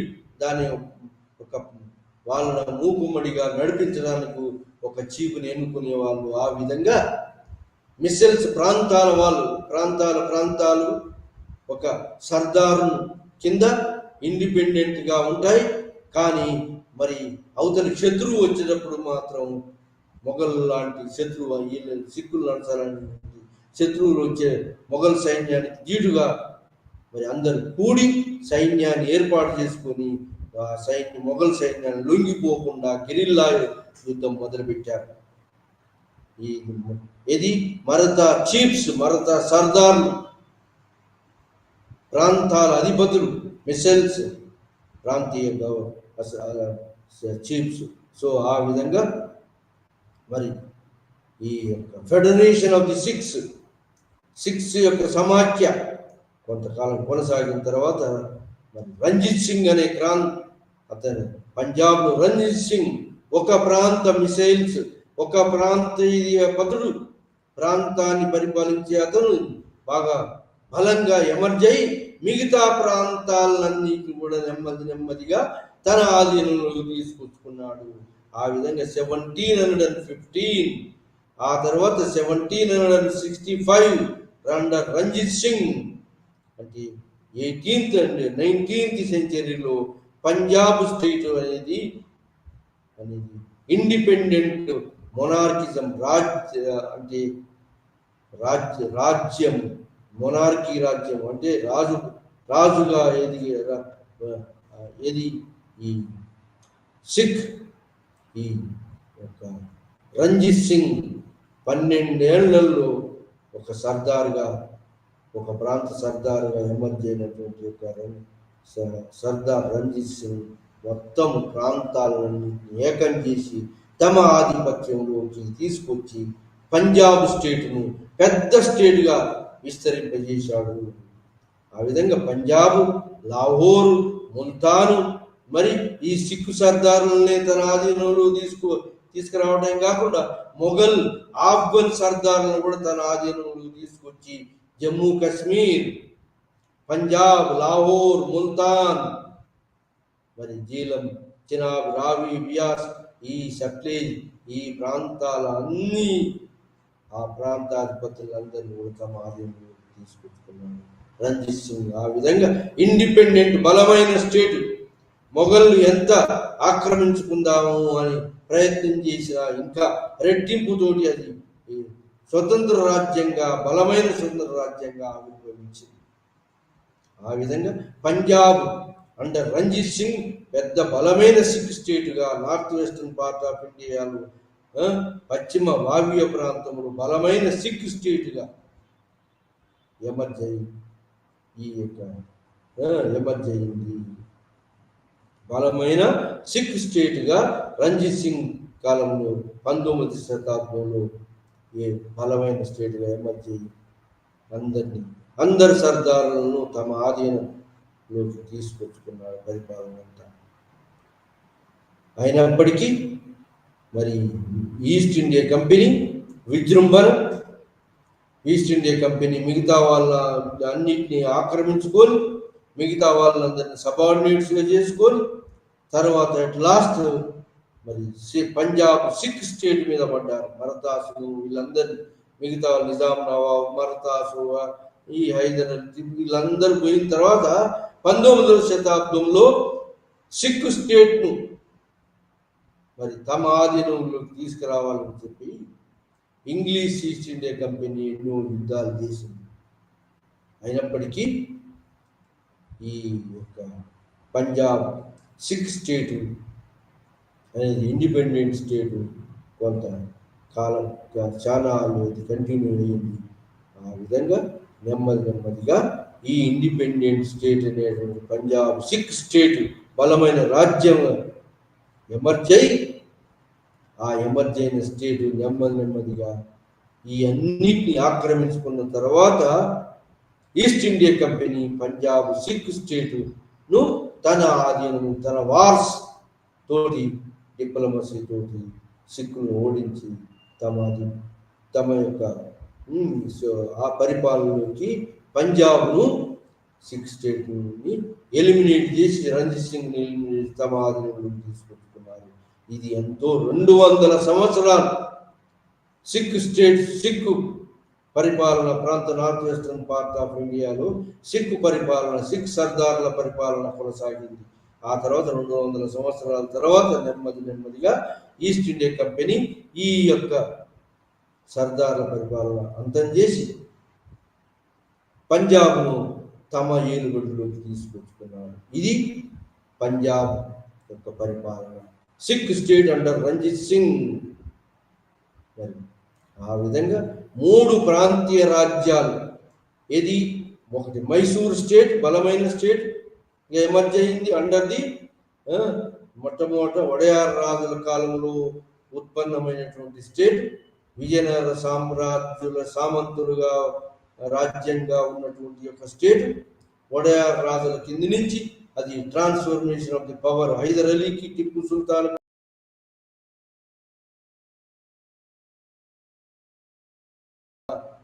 మధ్యవర్తులు లేని పరిపాలన స్థాపించగలిగారు టిప్పు సుల్తాన్.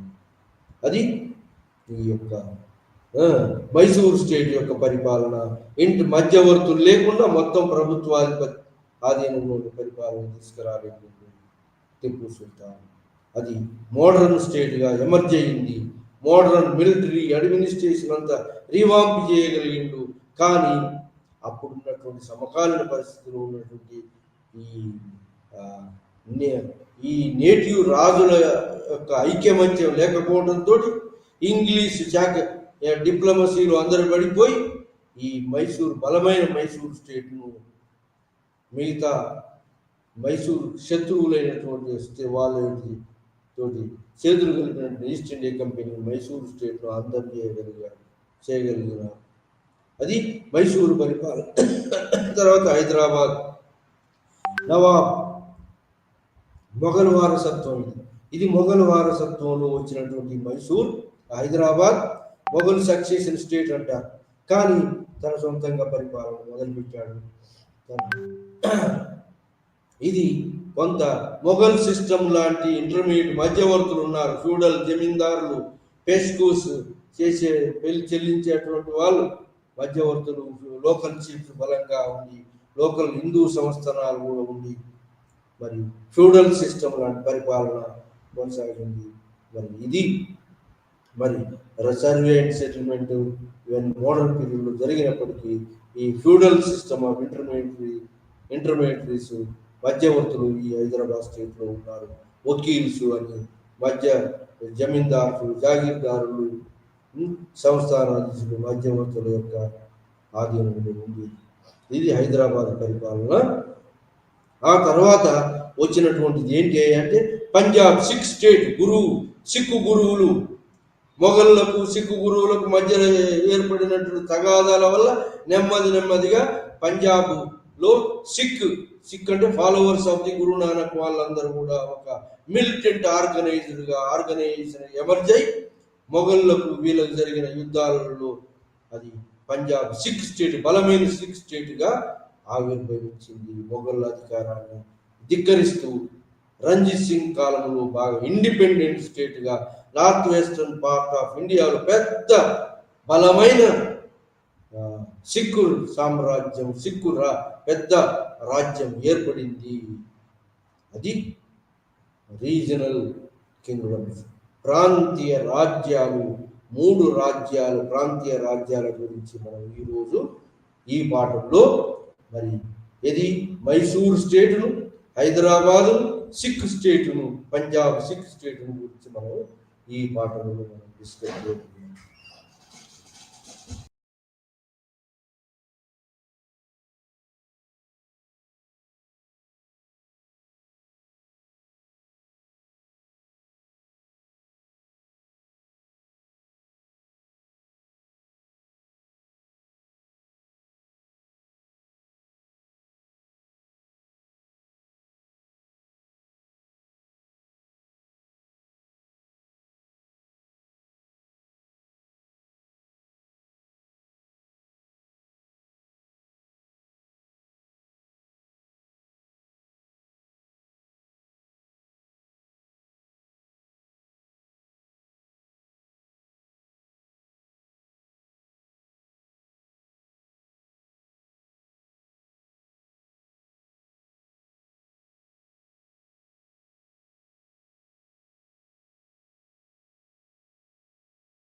নমস্কাৰ, মই দেৱাংগনা লহকৰ আৰু আজি আমি আলোচনা কৰিম ইন্ট্ৰডাকশ্যন টু সাইকোলজি কিতাপখনত থকা ব্লক 2ৰ ইউনিট 5। এতিয়া ইউনিট 5ত আছে মনোভাৱ আৰু আচৰণ অৰ্থাৎ এটিটিউড এণ্ড বিহেভিয়াৰ। মনোভাৱ মানে যে আমাৰ কাৰোবাৰ প্ৰতি এটা দৃষ্টিভংগী আছে আৰু সেই দৃষ্টিভংগীটো ভালো হ'ব পাৰে বেয়াও হ'ব পাৰে আৰু সেই ভাল বেয়া আমি ভাবি মেলি আলোচনা কৰি তাৰ পিছত আমাৰ আচৰণটো কি ধৰণৰ হ'ব আমি তাৰপিছত আমাৰ বিহেভিয়াৰ যিটো আমি কওঁ আচৰণ আমি দেখুৱাওঁ। গতিকে কথাটো হ'ল যে মনোভাৱ আৰু আচৰণ এই দুটা বস্তুৰ মাজতে সংগতি আছে, ৰিলেশ্যনশ্বিপ আছে, মানে দেৰ is a relationship between attitude আৰু বিহেভিয়াৰ। মনোভাৱ আৰু আচৰণৰ মাজত সম্বন্ধ আছে, সম্পৰ্ক আছে। গতিকে এই বস্তুখিনি আমি আগতেও আলোচনা কৰিছোঁ, কথা পাতিছোঁ, ক্লাছত কোৱা হৈছে। আজি আমি আগবাঢ়িম বেলেগ কিছুমান বিষয়লৈ, যেনেকে আমি আজি পঢ়িম ষ্টেৰিঅ'টাইপ কি হয় তাৰে বিষয়ে আমি পঢ়িম, আলোচনা কৰিম। তাৰ পিছত কুসংস্কাৰ কি হয় তাৰে বিষয়ে আলোচনা কৰিম আৰু বৈষম্য ডিছক্ৰিমিনেশ্যন সেয়া কি হয় তাৰে বিষয়েও আমি আলোচনা কৰিম। প্ৰথমতে এতিয়া আৰম্ভ কৰোঁ বা কথা এটা কওঁ যে এই যে বিভিন্ন ধৰণৰ গোট আছে, হয় কি নহয়, আমি এখন সমাজত আছোঁ, গতিকে তাতে বিভিন্ন ধৰণৰ গোট আছে। এতিয়া আমাৰ বন্ধু বান্ধৱৰে অকল গোট বুলি নহয়, ৰাষ্ট্ৰীয় আন্তঃৰাষ্ট্ৰীয় তাৰপিছত বয়স হিচাপে আমি কাৰোবাক এটা গোটত বান্ধ খুৱাই দিওঁ বা কি লিংগ পুৰুষ নে মহিলা সেই হিচাপতো আমি বান্ধ খুৱাই দিওঁ যে ইহঁত এটা গোট হয়, পুৰুষসকল এটা গোট হয় বা মহিলাসকল এটা গোট হয়। তেনেধৰণে আমি বস্তুটো বান্ধ খুৱাই দিওঁ বা এনেকে এটা কেটেগৰীত ভৰাই দিওঁ। গতিকে কি হয়, এই যিবোৰ গোট আছে সেই গোটবোৰৰ বিষয়ে আমাৰ ভাল ধাৰণাও থাকে আৰু কেতিয়াবা কেতিয়াবা কি হয় আমাৰ বেয়া মনোভাৱ এটাও থাকে, হয় কি নহয়। এতিয়া চবৰে কাৰণেতো আমাৰ ভাল ভাৱধাৰা নাথাকে, কিছুমানৰ আমাৰ অকণমান বেয়াও ভাৱধাৰা থাকে। গতিকে কথা হ'ল যে এই যেতিয়া আমাৰ বেয়া ভাৱধাৰা থাকে এটা গোটৰ প্ৰতি বা সেই গোটৰ মানুহৰ প্ৰতি, তেতিয়া কি হয় আমাৰ এটিটিউড মানে আমাৰ মনোভাৱ, তাৰপিছত আমাৰ বিশ্বাস, আমাৰ আচৰণ সেয়া সলনি হৈ ফালে অকণমান কি হয়, অকণমান নেতিবাচক পথৰ ফালে যায়গে। এতিয়া প্ৰথমটো যিহেতু মই ক'লো ষ্টেৰিঅ'টাইপ। এতিয়া ষ্টেৰিঅ'টাইপত কি কৈছে যে এয়া বিশ্বাস যে কিছুমান বিশেষত্ব আৰু বৈশিষ্ট্য এটা নিৰ্দিষ্ট গোটৰ সদস্যসকলক ভাগ বতৰা কৰে। অৰ্থাৎ আমাৰ এটা বিশ্বাস আছে যে ইহঁত আমাৰ লগৰ নহয়, ঠিক আছে, বা ইহঁত অকণমান বেলেগ হয়। এতিয়া ধৰি লওক মই মহিলা হয় কি নহয়, আৰু যিবোৰ পুৰুষ থাকিব বা পুৰুষসকল যিবোৰ আছে, মই এই যিটো এটা লাইন তৰি দিম যে মই অকণমান বেলেগ হয়, মোৰ স্বভাৱ অকণমান নম্ৰ হয়, তাৰপিছত মোৰ মাত কথা মিঠা হয়, বা মানে গোট এটা থকাৰ লগে লগে যিখিনি মানে আমি অতদিনে যিখিনি আমি এই আমাৰ যি ছ'চাইটি আছে বা আমি যি পৰিৱেশত ডাঙৰ দীঘল হৈছোঁ, যি আমি শিকি আহিছোঁ, যি আমি দেখিছোঁ, মানে যে কোনোবা অকণমান বেলেগ হ'ব বা সেই গোটটোত আছে কাৰণেই তেনেকুৱা ধৰণৰ হ'ব, সেই বিশ্বাসটো মানে আমি বেলেগ নাভাবোঁ যে সেই গোটটোৰ হয়, সেই গ্ৰুপটোৰ হয়, গতিকে তেনেকুৱাই হ'ব। যিহেতু মহিলা হয়, গতিকে মহিলা বুলি কোৱাৰ লগে লগে মই যেনেকে ক'লো কি নম্ৰ হয়, তাৰপিছত মাত কথাত অকণমান মিঠা হয়, তাৰপিছত ধৈৰ্য বেছি, তাৰপিছত কোনোবাসকলে ক'ব পাৰে যে মহিলাসকলে বেছি কষ্ট কৰিব নোৱাৰে, তেনেকুৱা ধৰণৰ মন্তব্যও দিয়ে। গতিকে এনেকুৱা ধৰণৰ যিবোৰ কয়, তো তেতিয়া পুৰুষৰ লগত যেতিয়া ৰিঝাই যে নাই পুৰুষসকল বহুত শক্তিশালী হয়, তেখেতসকলে বহুত কষ্ট কৰে, এনেকুৱা ধৰণৰ ধাৰণা দিয়া হয়। গতিকে এইটোৱে হ'ল ষ্টেৰিঅ'টাইপ, যে আমি কোনোবা এজন মানুহক দেখাৰ লগে লগে কি কৰোঁ, তেওঁ কোনটো গোটৰ হয়। গোট এতিয়া বিভিন্ন ধৰণৰ হ'ব পাৰে, যেনেকে ভাৰতবৰ্ষৰ বাহিৰৰ হ'লে যে ফৰেনাৰ হয়, বিদেশী হয়, তেতিয়াহ'লে এই বিদেশী সকলে বেছি ভগৱান নামানে, তেনেকুৱা ধৰণৰো কিবা মন্তব্য দি দিয়া যাব পাৰে। গতিকে এনেকুৱাবোৰ কি হয়, এনেকুৱাবোৰ যেতিয়া আমি ধাৰণা দিওঁ, তেতিয়াহ'লে কি হয়, এই ষ্টেৰিঅ'টাইপৰ ভিতৰত আহি পৰে, যে আমি ষ্টেৰিঅ'টাইপ কৰিছোঁ, এটা নিৰ্দিষ্ট গোটৰ সদস্যসকলে ভাগ বতৰা আমি কৰিছোঁ। ঠিক আছে? এতিয়া ইয়াৰে পিছত আমি যাওঁ কুসংস্কাৰলৈকে। এতিয়া কুসংস্কাৰত কৈছে যে ব্যক্তিজন এক নিৰ্দিষ্ট সামাজিক গোটৰ সদস্য হোৱাৰ ওপৰত আধাৰিত কৰি কুসংস্কাৰক এক অনুভৱ হিচাপে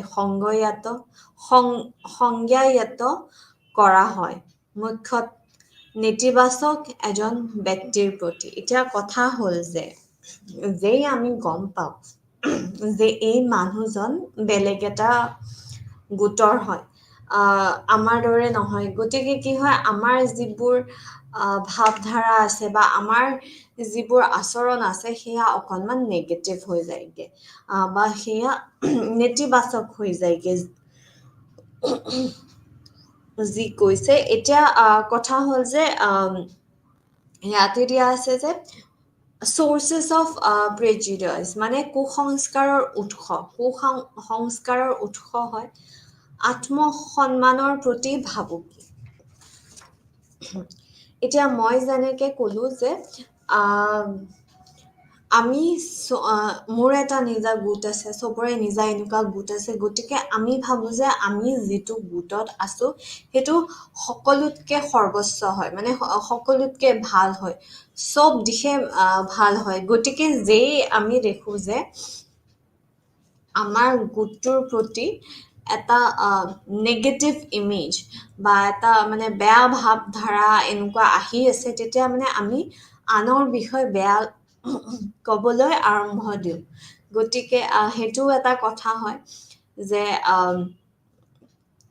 আমাৰ যিটো থ্ৰেট টু চেল্ফ এষ্টিম বুলি কওঁ, বা আত্মসন্মানৰ প্ৰতি ভাবুকি, সেইটো যেতিয়া আহে, তেতিয়া কি হয়, তেতিয়া আমি আনৰ প্ৰতি আনৰ বিষয়ে আমি বেয়াকে অকণমান কওঁ।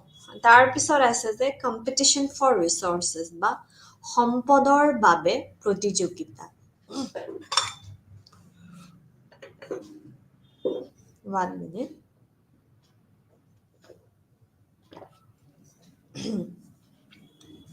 অ'কে, এতিয়া সম্পদৰ প্ৰতি প্ৰতিযোগিতা। এতিয়া কথা হ'ল যে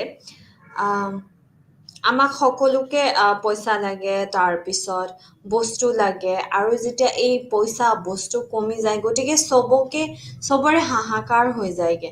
ধৰি লওক বজাৰত কিবা এটা বস্তুৰ নাটনি হৈছে আৰু সেই বস্তুটো চবকেই লাগে, গতিকে টানা আজোৰা হয়নে? আৰু ধৰি লওক লাষ্ট পিচ কিবা এটা, মানে আপোনাৰ পচন্দ লগা কুৰ্তি এটা বা পচন্দ লগা জিন্স এটা, লাষ্ট এটাহে আছে, এটা পিচহে আছে, তেতিয়া কি হয়, তেতিয়াও যে বেলেগ আৰু গ্ৰাহক আহিছে, তেওঁলোকৰ লগতো টানা আজোৰা লাগে, নাই মই আগে চাইছো, গতিকে মই আগে কৰিম, বস্তুটো ল'ম, তেনেকুৱা ধৰণৰ কথা। গতিকে ইয়াৰে ওপৰত এটা তথ্যও দিয়া আছে, থিয়ৰী এটাও দিয়া আছে, সেইটোৰ নাম হৈছে যে realistic conflict theory. Realistic conflict থিয়ৰীত কি হৈছিলে, গতিকে এইটো এটা মানে এক্সপেৰিমেণ্ট আছিলে, তো ৰবাৰ্টছ কেভ এক্সপেৰিমেণ্ট বুলি এইটো আচলতে জনা যায়। তো তাতে কি হৈছিলে, 12 বছৰীয়া সৰু ল'ৰা দুটা গোটত মানে ভগাই দিয়া হৈছিলে গতিকে সেই ঠাইখিনিত ইফালেও 12 বছৰীয়া ল'ৰা আৰু ইফালেও গ্ৰুপ বিটো ধৰি লওক 12 বছৰীয়া ল'ৰা গতিকে 11টা কৰি 22টা ল'ৰা আছিলে গতিকে এতিয়া কি হৈছে দুটা গোটে এই দুটা ল'ৰাৰ গোটে নাজানে যে তাতে আৰু হেৰি আছে বেলেগো আছে গতিকে ইহঁতৰ গোটটোৱে কি হৈছে নিজৰ মাজত খেল ধেমালি কৰিছে ফূৰ্তি কৰিছে আৰু এটা খুব গভীৰ সম্পৰ্ক তুলি উঠিছে বন্ধুত্বৰ এই ল'ৰাকেইটাৰ মাজতো আৰু ইফালেও কি হৈছে যিহেতু ফুৰিবলৈ গৈছে খেল ধেমালি কৰিছে খেলিছে খাইছে একেলগে গতিকে ইহঁতেও বন্ধুত্ব মানে পুৰা গঢ়ি তুলিছে আৰু তাৰ পিছত এটা গ্ৰুপে নাম দিছে যে আমি আমাৰ গ্ৰুপটোক মাতিম ইগলছ বুলি আৰু আনটো গোটে কৈছে যে আমি আমাৰ গোটটোক ৰেটলাৰ্ছ বুলি মাতিম তেনেকে ক'লে তাৰ পিছত আছে তেনেকে তাৰ পিছত যেতিয়া তাহাঁতে সন্মুখী হৈছে যেতিয়া এইটো গোটেও গম পালে আৰু এইটো গোটেও গম পালে যে এই জেগা ঠাই এইটুকুৰা জেগাত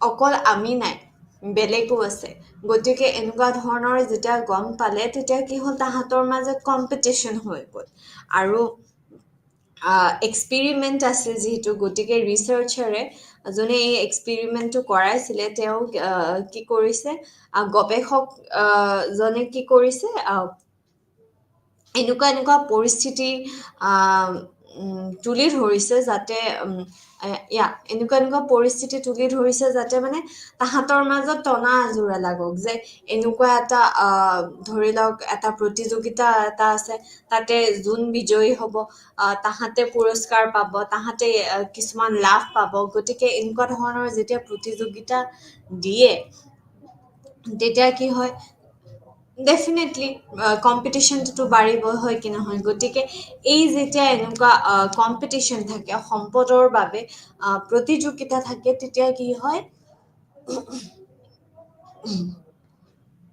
তেতিয়া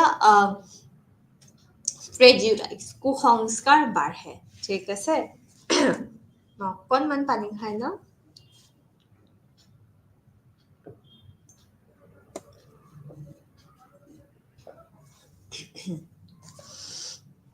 ইয়াৰে পিছত আছে সামাজিক শ্ৰেণী বিভাজন আৰু কুসংস্কাৰ এতিয়া কথা হ'ল যে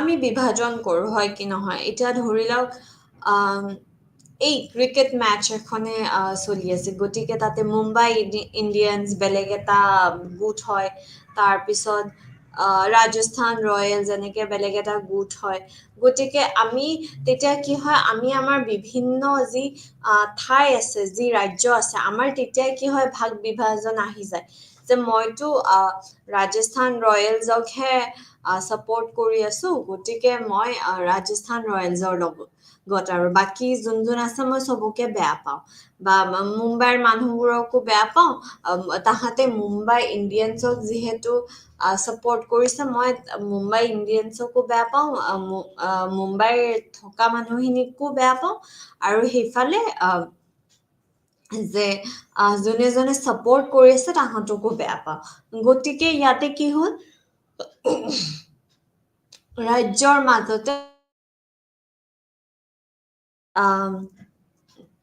যদি এনেকুৱা কিন্তু কি হয় এই গোটেইবোৰ মানুহ একলগ হৈ যায় একলগ কেতিয়া হয় যেতিয়া আমি ৱৰ্ল্ড কাপ বিশ্বকাপ যেতিয়া আমি চাওঁ হয় কি নহয় তেতিয়া যে ভাৰত জিকিব লাগিব তেতিয়া কি হৈছে যে এই যিবোৰ আমি এনেকে গোট কৰি দিছিলো সেই গোটেই গোটবোৰ এটা মিলি এক ডাঙৰ গোট হৈছে ইয়াত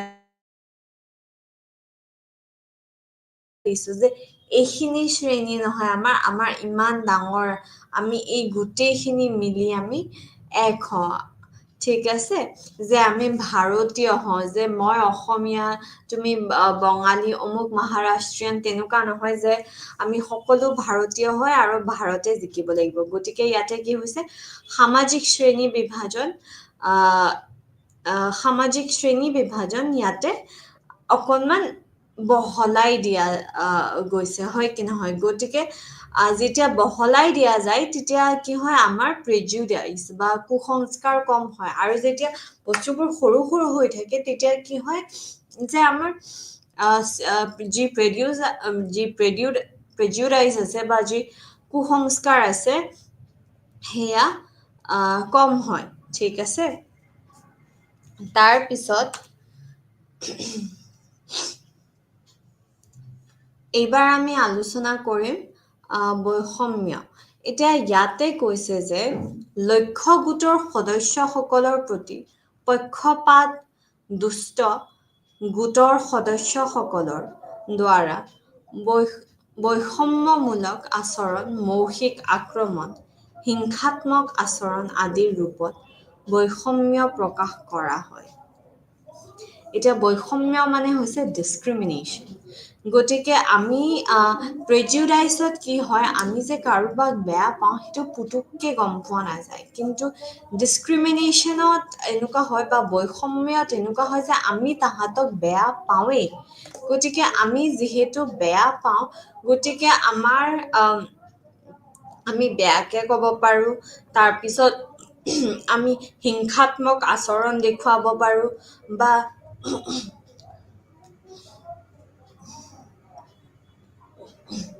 আৰু বেয়াকেও ক'ব পাৰো তেনেকুৱা মানে এগালমান বস্তু আছে এতিয়া কথা হ'ল যে ইয়াতে আহ সহায় কৰিবলৈ অনিচ্ছা টোকেনবাদ বিপৰীত বৈষম্য হৈছে বৈষম্যৰ বিভিন্ন প্ৰকাৰ যিবোৰ মানে পুতুককে গম নাপায় কিন্তু মানুহে কৰি আহিছে বা বৈষম্যক মানে কি কওঁ বস্তুটো আগবঢ়াই দিছে বৈষম্যক এতিয়া কথা হ'ল যে আমি যদি কোনোবা এটা গোটক ভাল নাপাওঁ তেতিয়াহ'লে কি হয় আমি তেওঁলোকক সহায় নকৰোঁ এতিয়া ধৰি লওক কোনোবা ইয়াতে যদি কোনোবা চীনৰ মানুহ ঠিক আছে চাইনিজ কোনোবা আহিছে আৰু ধৰি লওক মোৰ কিবা এটা বেয়া ভাৱ আছে তেওঁলোকৰ প্ৰতি যে চাইনিজ মানুহসকল এনেকুৱা হয় তেনেকুৱা হয় মই ভাল নাপাওঁ গতিকে চীনৰ মানুহবোৰৰ প্ৰতি মোৰ অকণমান বেয়া ভাৱ এটা আছে গতিকে তাতে কি হৈছে যেই বেয়া ভাৱ থকা বুলি যিহেতু আছে বেয়া ভাৱ এটা গতিকে কোনোবাই যদি মোৰ ওচৰত ভাড়া ঘৰ বিচাৰি আহিছে কোনোবা চীনৰ মানুহ গতিকে মই তেওঁলোকক কৈ দিম যে নাই নাই নাই যদিও মোৰ ঘৰত ভাড়া ঘৰ এভেইলেবল আছে খালী আছে ৰুম কিন্তু মই কৈ দিম যে নাই এতিয়াতো খালী নাই আপোনালোকে বেলেগত বিচাৰক গতিকে এই যে সহায় কৰিবলৈ অনিচ্ছা এইটো এটা বৈষম্যৰ এক প্ৰকাৰ হয় তাৰ পিছত টোকেনবাদ এটা টোকেনবাদ বা যিটো আমি টোকেনিজম বুলিও আমি জানো সেয়া ইয়াতে কি হয়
ছ'চিয়েল লাৰ্ণিং এপ্ৰ'চ বা সামাজিক শিকাৰ দৃষ্টিভংগী।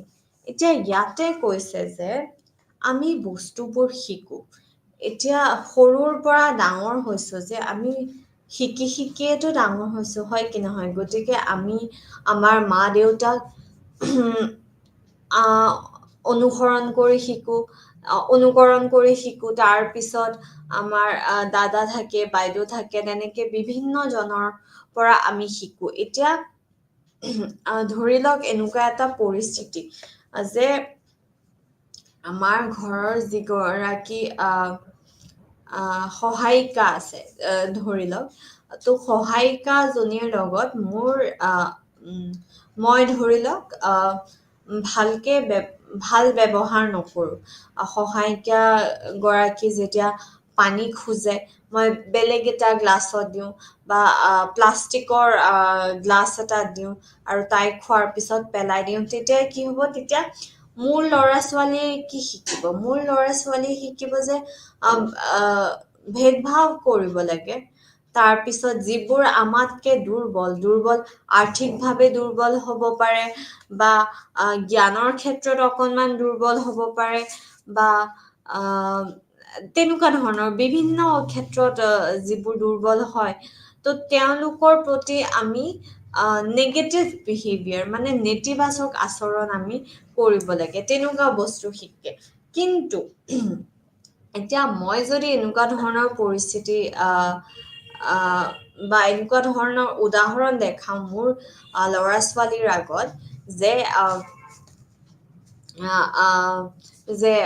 সহায়িকা গৰাকীৰ লগত মই খুব ভালদৰে ব্যৱহাৰ কৰোঁ, তাৰপিছত আমি একেলগে যি পূজা পাতল হয় বা যি ফেষ্টিভেলছ বা যি উৎসৱ হয়, তেতিয়াও আমি খুব মিলি জুলি আমি একেলগে চেলিব্ৰেট কৰোঁ, একেলগে এনজয় কৰোঁ। তেনেকুৱা ধৰণৰ বস্তু যদি মোৰ ল'ৰা ছোৱালীয়ে দেখে, তেতিয়া কি শিকিব? যে আমি সকলো সমান হয় আৰু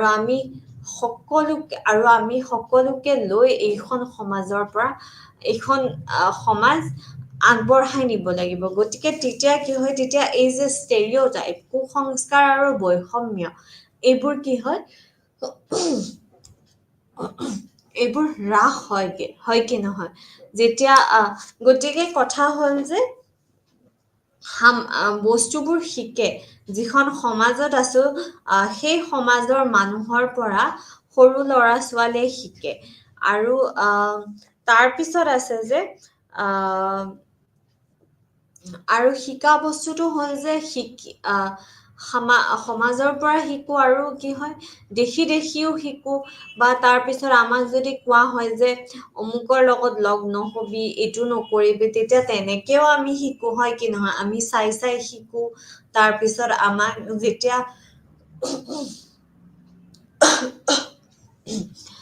যেতিয়া কোৱা হয় যে যেতিয়া ডিৰেক্টলি কোৱা হয় যে এইটো কৰিব লাগে, এইটো কৰিব নালাগে, তেনেকেও আমি শিকো। তাৰপিছত আছে বৰ্ধিত অন্তৰ্গোট সম্পৰ্ক, অৰ্থাৎ increased intergroup contact. Excuse me.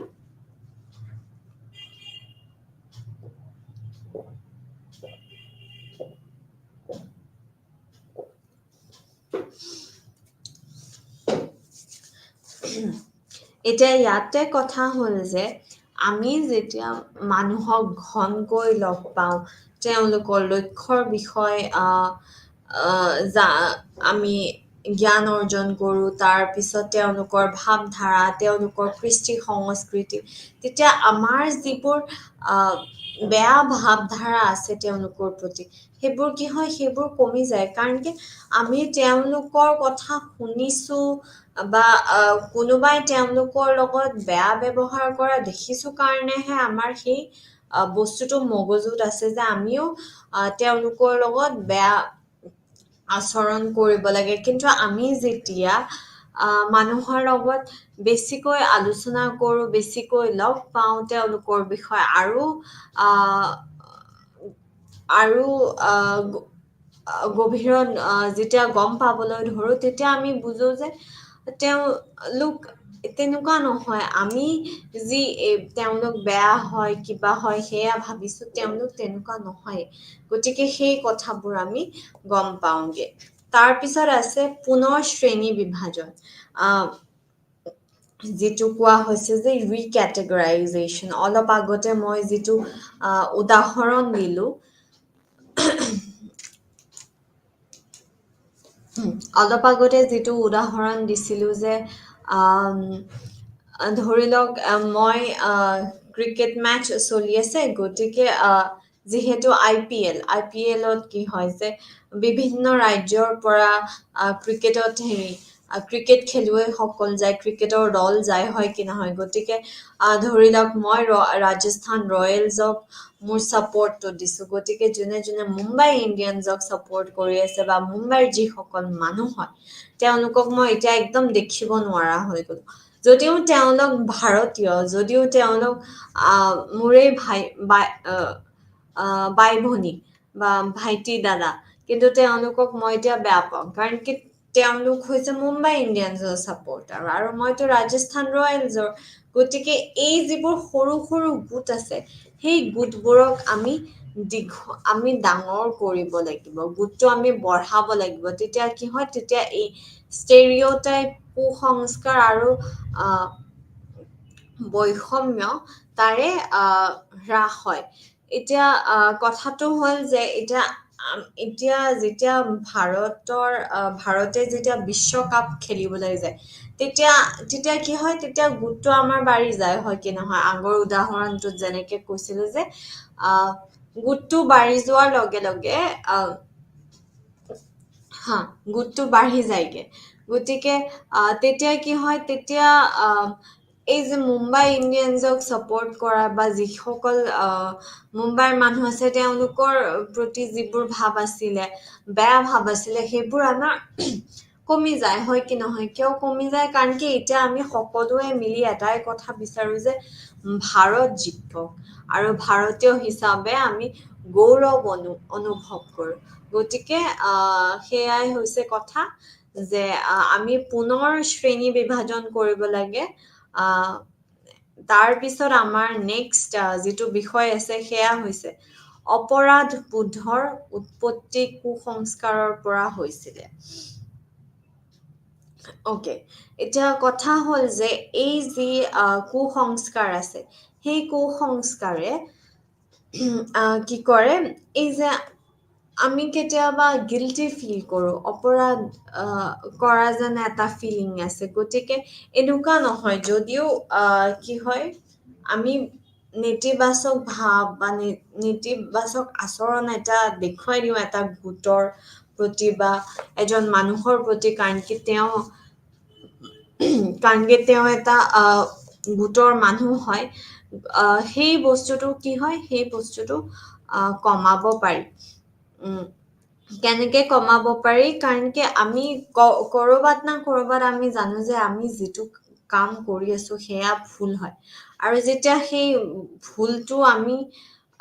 ভুলটোৰ কাৰণে আমাৰ মনত যিখিনি কষ্ট হৈ থাকে সেই বস্তুখিনিক যেতিয়া আমি ৰিফ্লেক্ট কৰিবলৈ শিকো যে মই আজি এটা বেয়া কাম কৰিছো মই কাৰোবাৰ প্ৰতি বৈষম্য দেখুৱাইছো বা কুসংস্কাৰ ষ্টেৰিঅটাইপ কৰিছো কাৰোবাক তেনেকুৱা যেতিয়া আমি যেতিয়া ৰিয়েলাইজ কৰো ৰিফ্লেক্ট কৰো বুজি পাওঁ তেতিয়া কি হয় তেনেকেও কিন্তু কুসংস্কাৰ হ্ৰাস কৰিবলৈ পাৰি ঠিক আছে এতিয়া লাৰ্ণিং টু নিগেট ষ্টেৰিঅটাইপছ ইয়াৰে পিছত আছে ষ্টেৰিঅটাইপবোৰ অস্বীকাৰ কৰিবলৈ শিকা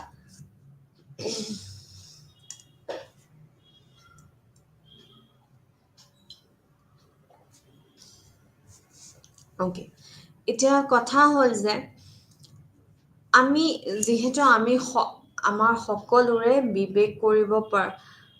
বিবেক আছে হয় কি নহয় আৰু আমি সকলোৱে ডিচিশ্যন ল'ব পাৰো সিদ্ধান্ত ল'ব পাৰো কি ভাল হয় কি বেয়া হয় গতিকে যেতিয়া আমি দেখো যে এনেকুৱা ধৰণৰ ষ্টেৰিঅটাইপ হৈ আছে বা কুসংস্কাৰ হৈ আছে বৈষম্য হৈ আছে গতিকে তেতিয়াই যদি আমি না কৈ দিওঁ যে নাই মই এই কামটো নকৰো মই ষ্টেৰিঅ'টাইপ নকৰোঁ বা মই প্ৰেজুডাইজ কাৰোবাৰ প্ৰতি নকৰোঁ, বৈষম্য ডিছক্ৰিমিনেট কাকো নকৰোঁ, তেতিয়া কি হয় তেনেকেও কিন্তু হ্ৰাস কৰিব পাৰি ষ্টেৰিঅ'টাইপ, কুসংস্কাৰ আৰু বৈষম্য। ইয়াৰে পিছত আছে ছ'চিয়েল ইনফ্লুৱেঞ্চ অৰ্থাৎ সামাজিক প্ৰভাৱ। এতিয়া কৈছে যে social influence plays important role in formation and maintenance of stereotype and prejudices. এতিয়া কথা হ'ল যে আমাৰ ধৰি লওক কাৰোবাৰ প্ৰতি এটা ধাৰণা আগৰ পৰা আছে আৰু আমি যেতিয়া দেখিছোঁ, ধৰি লওক মোৰ এনেকুৱা এটা ধাৰণা আছে যে যিসকল বিদেশৰ মানুহ হয় তেওঁলোকে ভগৱানক ইমান নামানে, আৰু ধৰি লওক মই দুই এটা বিদেশী দাম্পত্য লগ পাইছোঁ আৰু তাহাঁতে নাই আমি মন্দিৰ চাৰ্চত ইমান গিৰ্জাত ইমান নাযাওঁগে, আমি ফুৰিবলৈ যাম। গতিকে যিহেতু দেখিলোঁ বস্তুটো, যদিও বাকী ৯০% মানুহে চাগে যায়গে, পূজা পাতল কৰেগে, কিন্তু এই যিহেতু মইনো এতিয়া মোৰতো সম্ভৱ নহয় ন যে মই গোটেই ৯০% মানুহকে লগ পাম, হয় কি নহয়? ক'ৰবাত এটা দুটা হে লগ পাম। গতিকে সেই এটা দুটাই যদি মোৰ যিটো ভাৱধাৰা আছে সেই ভাৱধাৰাটোৰ লগত যদি মিলে, তেতিয়াহ'লে কি হ'ব? তেতিয়াহ'লে মোৰ সেই ষ্টেৰিঅ'টাইপ, কুসংস্কাৰ আৰু বৈষম্য তেনেকেই থাকিব। কিন্তু যদি বেলেগ হয়, মোৰ যি নেতিবাচক ভাৱধাৰা আছিলে সেই হিচাপত যদি বেলেগ হয়, তেতিয়াহ'লে কি হ'ব? তেতিয়াহ'লে এই যে ষ্টেৰিঅ'টাইপ আছে, কুসংস্কাৰ আছে, বৈষম্য আছে, গতিকে সেয়া কি হ'ব? হ্ৰাস হ'ব। ঠিক আছে? গতিকে আমাৰ এইখিনিয়ে বিষয় আছিলে এটিটিউড আৰু বিহেভিয়ৰৰ বিষয়, অৰ্থাৎ মনোভাৱ আৰু আচৰণৰ বিষয়।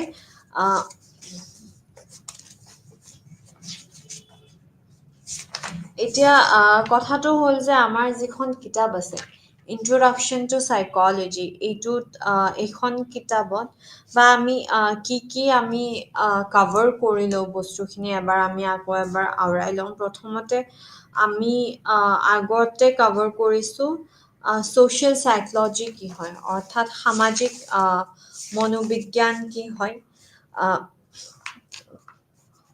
এতিয়া সামাজিক মনোবিজ্ঞান আকৌ এবাৰ আওৰাই লওঁ। ইয়াতে কোৱা হৈছিলে যে আমি আনৰ বিষয় কেনেকুৱা আমাৰ ভাৱ আছে বা আমি তেওঁলোকৰ বিষয়ে কি ভাবোঁ বা তেওঁলোকৰ প্ৰতি আমি কেনেকুৱা আচৰণ কৰোঁ যেতিয়া তেওঁলোক থাকে এটা সামাজিক পৰিস্থিতিত। গতিকে সেইটোৱে হৈছে সামাজিক মনোবিজ্ঞান। তাৰপিছত আমি আলোচনা কৰিছিলোঁ যে নেচাৰ কি হয়, ইয়াৰে প্ৰকৃতি কি হয় সামাজিক মনোবিজ্ঞানৰ। গতিকে তাতে আমি চাইছিলোঁ যে চাইণ্টিফিক মেথডছ ইউজ কৰা হয়, মানে বৈজ্ঞানিক যিবোৰ টেকনিক আছে সেইবোৰ ব্যৱহাৰ কৰা হয়। এনেকুৱা নহয় যে আমি পুতুককে এটা মন্তব্য দি দিছোঁ যে এইটো হয় সেইটো হয় এনেকে কৰে, তেনেকুৱা নহয়। আমি পুৰা এটা ৰুলছ আৰু ৰেগুলেশ্যন আমি ফ'ল' কৰোঁ। তাৰপিছত আমি কি কৰোঁ? আমি ৰিচাৰ্চ কৰোঁ। তাৰপিছত সামাজিক মনোবিজ্ঞানে কি কৰে যে এজন মানুহে কি ভাবি আছে বা কেনেকুৱা ফিল কৰি আছে বা কেনেকুৱা আচৰণ দেখুৱায় সেয়াও চোৱা যায়। আৰু এই যে আচৰণ দেখুৱায় বা ভাবে, সেয়া সামাজিক যি পৰিস্থিতি তাতে কেনেকুৱা হয়। তাৰপিছত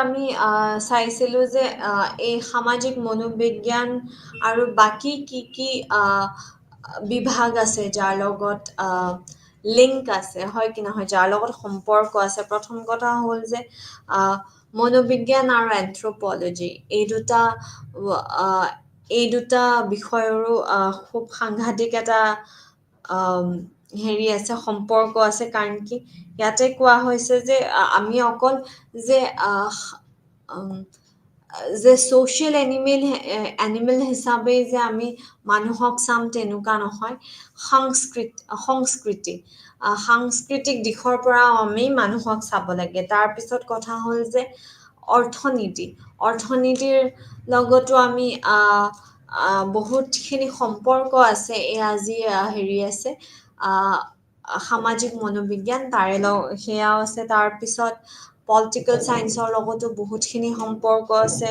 ছ'চিয়লজি তেনেকুৱা বিভিন্ন ধৰণৰ আৰু মনোবিজ্ঞানৰ ভিতৰতেই যিখিনি ভাগ আছে ধৰি লওক ক্লিনিকেল হওক কগনিটিভ হওক গতিকে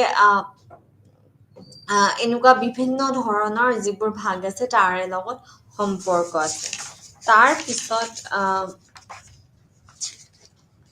তাৰপিছত কৈছে যে আমাৰ যি লেভেলছ আছে হেৰি ছ'চিয়েল বিহেভিয়াৰ বা সামাজিক আচৰণৰ কথা হ'ল যে প্ৰথমটোতো হেৰি আমি নিজৰ লগতে হয় যিটো আমি কওঁ হয় কি নহয় আমি নিজৰ লগতে কথা পাতো বা নিজৰ প্ৰতি যি মনোভাৱ আছে সেয়া এটা হ'ব পাৰে তাৰপিছত আমি যেতিয়া অন্য মানুহৰ লগত আমি যেতিয়া কথা পাতো সেইটোও এটা বেলেগ এটা লেভেল হয় তাৰপিছত আমি যেতিয়া গোটত থকা লোকসকলৰ লগত যেতিয়া আমি আলোচনা কৰো সেইটোও এটা হয় তাৰপিছত আমি নিজেও যেতিয়া এটা গোটত থাকো আৰু তাৰপিছত আৰু বেলেগ গোটৰ লগতো যেতিয়া আলোচনা কৰোঁ সেইবোৰো বেলেগ বেলেগ লেভেলছ হয় তাৰপিছত এতিয়া ছ'চিয়েল চাইকলজি বা সামাজিক মনোবিজ্ঞানৰ ভিতৰত যিবোৰ আমাৰ তথ্য আছে যিবোৰ কমন হয় পপুলাৰ হয় যেনেকে এলবাৰ্ট বেণ্ডুৰাই দিয়া যিটো থিয়ৰী আছিলে সেইটো খুব ইম্পৰ্টেণ্ট হয় তাৰপিছত আমাৰ ক্লাছিকেল কণ্ডিশ্যনিং তাৰপিছত চান্স কণ্ডিশ্যনিঙে হওক তাৰপিছত অপাৰেণ্ট কণ্ডিশ্যনিং এইবোৰ খুব জৰুৰী হয় তাৰপিছত যিবোৰ কগনিটিভ থিয়ৰিজ আছে সেইবোৰো খুব জৰুৰী হয় তাৰপিছত কি হৈছিলে যে তাৰপিছত আমি পঢ়িছিলোঁ ছ'চিয়েল কগনিশ্যনৰ বিষয়ে আমি এই যে আমাৰ আচৰণবোৰ কেনেকৈ আহিছে আমি তাৰে বিষয়ে কথা পাতিছিলোঁ প্ৰথমটো আছিলে যে স্কিমা বুলি কোৱাৰ লগে লগে আমাৰ বিভিন্ন ধৰণৰ স্কিমা আছে হয় কি নহয় এতিয়া কেনেকুৱা ধৰণৰ যে মানুহৰ বিষয়েও আমাৰ এটা আইডিয়া আছে হয় কি নহয় যে কেনেকুৱা হয়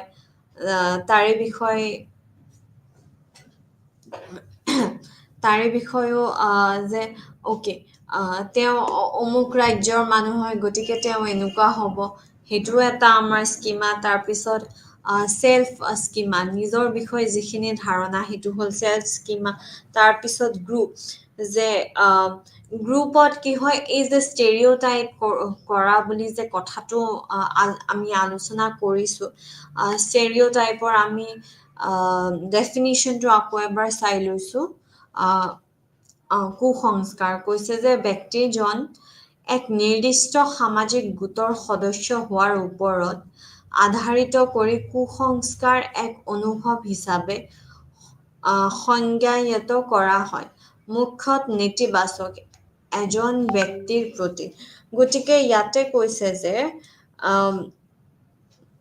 যিহেতু আমি গোট এটাত থকাৰ কাৰণে আমি আমাৰ নেতিবাচক আচৰণ আমি দেখুৱাওঁ হয় কি নহয় গতিকে এই যে গ্ৰুপ স্কিমা আছে বস্তুবোৰ ইয়াৰ পৰাই হয় কাৰণ কি আমি যেতিয়া আমি বস্তু এটাৰ লগত সন্মুখীন হওঁ বা মানুহ এজনৰ লগত সন্মুখীন হওঁ বা এটা পৰিস্থিতিৰ লগত সন্মুখীন হওঁ তেতিয়া কি হয় আমাৰ যি এক্সপিৰিয়েঞ্চ আছে সেইবোৰ আমি সৰু সুৰাকে আমি আমাৰ মগজুত ভৰাই থৈ দিওঁ আৰু এইবোৰ বস্তুৱে কি হয় পিছলে স্কিমা হয় আৰু এই স্কিমা বোৰে কি কৰে যদি মানে বস্তুবোৰ একেধৰণে চলি গৈ থাকে তেতিয়াহ'লেও কি হয় এই কুসংস্কাৰ ডেভেলপ হোৱাত সহায় কৰে তাৰপিছত আমি ৰোল স্কিমা ইভেন্ট স্কিমা এইবোৰৰ বিষয়েও আমি আলোচনা কৰিছিলোঁ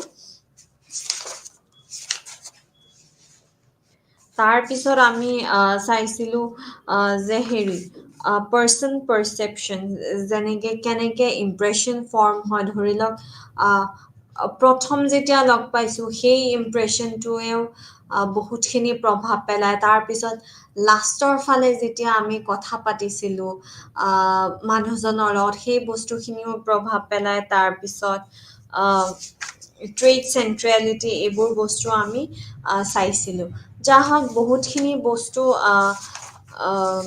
সামাজিক মনোবিজ্ঞানৰ ভিতৰত আলোচনা কৰিবলগীয়া আছে যেনেকে ইণ্টাৰপাৰ্চনেল এট্ৰেকশ্যনে হওক তাৰপিছত গোটৰ বিষয় তাৰপিছত সংস্কৃতি আৰু আত্মৰ বিষয় তেনেকুৱা বিভিন্ন ধৰণৰ আছে টপিক আপোনালোকে যদি কিতাপখন চাই তেতিয়াহ'লে তাতে পাবই আৰু আমিও ইয়াতে আলোচনা কৰি যাম কিন্তু আজি আমি যি আমাৰ এটিটিউড আৰু বিহেভিয়াৰ অৰ্থাৎ মনোভাৱ আৰু আচৰণ যি আছিলে তাৰে ওপৰতে আলোচনা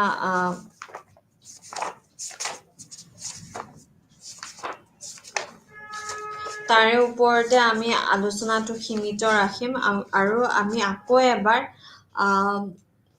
আলোচনা কৰোঁ কথাটো হ'ল যে এই যিটো বিষয় আছে এইটো আপোনালোকে পাব ইন্ট্ৰডাকশ্যন টু চাইকলজি যিখন কিতাপ আছে তাৰে ব্লক 2 ইউনিট 5 তাতে এটিটিউড এণ্ড বিহেভিয়াৰ বুলি আছে অৰ্থাৎ মনোভাৱ আৰু আচৰণ বুলি আছে আৰু কৈছে যে মনোভাৱ আৰু আচৰণৰ সম্পৰ্ক আছে আৰু এই সম্পৰ্কটো এনেকুৱা যে মনোভাৱেও আচৰণক কি কৰে এটা ডিৰেকশ্যন দিয়ে বা আচৰণেও আমাৰ যি মনোভাৱ আছে সেয়া ডিৰেকশ্যন দিয়ে আৰু কেতিয়াবা কি হয় যে আমাৰ এটিটিউড আৰু বিহেভিয়াৰ একে সমানত যোৱা নাই আমি ভাবো কিবা এটা কিন্তু আমি কৰি আছো কিবা এটা সেইটো কি হয় সেইটো কৈ কগনিটিভ ডিছনেন্স বুলি গতিকে কি হয় তেতিয়া আমি কি কৰোঁ যদি ডিছনেন্সটো বহুত বেছি অশান্তিকৰ হয় তেতিয়া আমি সেই ডিছনেন্সটো কমাবলৈ চাওঁ যে আমাৰ যি মনোভাৱ আছে মনোভাৱ আৰু আচৰণ একেই হ'ব লাগিব তেনেকুৱা ধৰণৰ কথা যে ইয়াৰে মাজত মানে খেলি মেলি হ'ব নালাগে মনোভাৱ আৰু আচৰণ একে সমান লেভেলত যাব লাগিব সেইটো এটা থিয়ৰী আছে লিঅন ফেষ্টিঞ্জাৰ তেখেতে এই যি তথ্য আছে এই তথ্যটো দিছিলে তাৰপিছত হয় আজি আমি কি আলোচনা কৰিছিলোঁ প্ৰথমটো আমি আলোচনা কৰিছিলোঁ যে ষ্টেৰিঅ'টাইপ এক্সকিউজ মি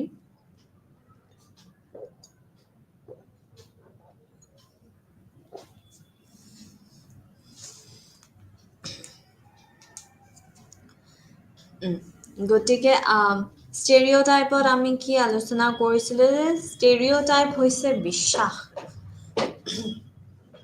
যে কিছুমান বিশেষত্ব আৰু বৈশিষ্ট্য এটা নিৰ্দিষ্ট গোটৰ সদস্যসকলে ভাগ বতৰা কৰে যেনেকে মই লিংগৰ যি বিভাজন কৰে বুলি কৈছিলোঁ যে কাৰণ কি মই এগৰাকী ছোৱালী হয় বা এগৰাকী মহিলা হয় সেইকাৰণে মোৰ এই নিৰ্দিষ্ট যি কোৱালিটিজ আছে সেই থাকিব বুলি মানুহবোৰে কি কৰে যে মানুহবোৰে ষ্টেৰিঅ'টাইপ কৰি দিয়ে কেতিয়াবা সেই যি গুণ আছে সেই গুণবোৰ ভাল গুণো হ'ব পাৰে আৰু কেতিয়াবা এনেকুৱা হয় যে সেই গুণবোৰ বেয়া গুণো হ'ব পাৰে যে তাই ছোৱালী হয় সেইকাৰণে মাত কথাত মিঠা হয় তাৰপিছত ছোৱালী হয় কাৰণে কাম কৰিব জানে বা ল'ৰা হয় কাৰণে কষ্ট কৰিব জানে বা ছোৱালী হয় কাৰণে বেছি কষ্ট কৰিব নোৱাৰে এনেকুৱা ধৰণৰ বিভিন্ন যি মন্তব্য আছে মন্তব্য দি দিয়ে গতিকে যে মানুহ গোটটো যিটো গোটৰ হয় সেই গোটটোৰ পৰা অকণমান নিলগে আহি অকণমান বেলেগো যে হ'ব পাৰে সেই ভাৱধাৰাটো বহুতৰ নাথাকে গতিকে সেয়াই হৈছে ষ্টেৰিঅ'টাইপ তাৰ পিছত আছে কুসংস্কাৰ। কুসংস্কাৰত কৈছে যে ব্যক্তিজন এক নিৰ্দিষ্ট সামাজিক গোটৰ সদস্য হোৱাৰ ওপৰত আধাৰিত কৰি কুসংস্কাৰক এক অনুভৱ হিচাপে সংজ্ঞায়িত কৰা হয়, মুখ্যতঃ নেতিবাচক এজন ব্যক্তিৰ প্ৰতি। তাৰ পিছত কৈছে যে আত্মসন্মানৰ প্ৰতি ভাবুকি, সম্পদৰ বাবে প্ৰতিযোগিতা, সামাজিক শ্ৰেণী বিভাজন আৰু কুসংস্কাৰ হৈছে কুসংস্কাৰৰ উৎস। এতিয়া কথাটো হ'ল যে কুসংস্কাৰ ইংৰাজীত ক'ব গ'লে হৈছে প্ৰেজুডাইজ। এতিয়া প্ৰেজুডাইজত কি হয় যে মই এটা গোটক ভাল নাপাওঁ, গতিকে সেই গোটটোক যিহেতু ভাল নাপাওঁ, গতিকে সেই গোটটোক বেলেগ কৰি দিম আৰু যে মই বেলেগ এটা গোটৰ হয়। আৰু এনেকুৱা ধৰণৰ আমি কিয় কৰোঁ? কাৰণ কি কেতিয়াবা এনেকুৱা হয় আমি যিটো গোটৰ লগত জড়িত হৈ আছো, সেই গোটটোৰ বিষয়ে যিটো ইমেজ থাকে অকণমান বা যি প্ৰতিচ্ছবি থাকে সেয়া অকণমান বেয়াও হৈ যাব পাৰে কিবা কথাত, হয় কি নহয়। গতিকে আমি যিহেতু সেই গোটটোৰ মানুহ হয়, আমি ডেফিনেটলি চাম যে আমি এই গোটটোৰ যি বেয়া ছবি গৈ আছে সেইটো আমি আঁতৰাব লাগিব। আৰু সেই প্ৰচেষ্টাতে কি হয় যে অমুকৰ গোটটো ইমান ঠিক নহয়, এই তাহাঁতে কিবা ভাল নেকি, তেনেকুৱা ধৰণৰ কথা আমি কি হয় আমি কওঁগে, হয় কি নহয়। তাৰপিছত আছে যে কম্পিটিশ্যন ফৰ ৰিচোৰ্চেছ, অৰ্থাৎ সম্পদৰ বাবে প্ৰতিযোগিতা। এতিয়া ইয়াতে কি ইয়াৰে এটা যেনেকে কৈছিলো যে এটা থিয়ৰী আছে, আমি আকৌ এবাৰ ৰিভিজনো কৰা হৈ যাব যিহেতু মই আকৌ এবাৰ কৈ আছো।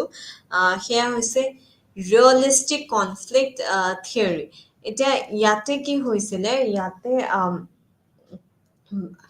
12 বছৰীয়া ল'ৰা দুটা গোটত ভাগ কৰা হৈছিলে, আৰু এটা গোটত 11টা ল'ৰাকে আছিলে আৰু আনটো গোটতো 11টা ল'ৰা আছিলে।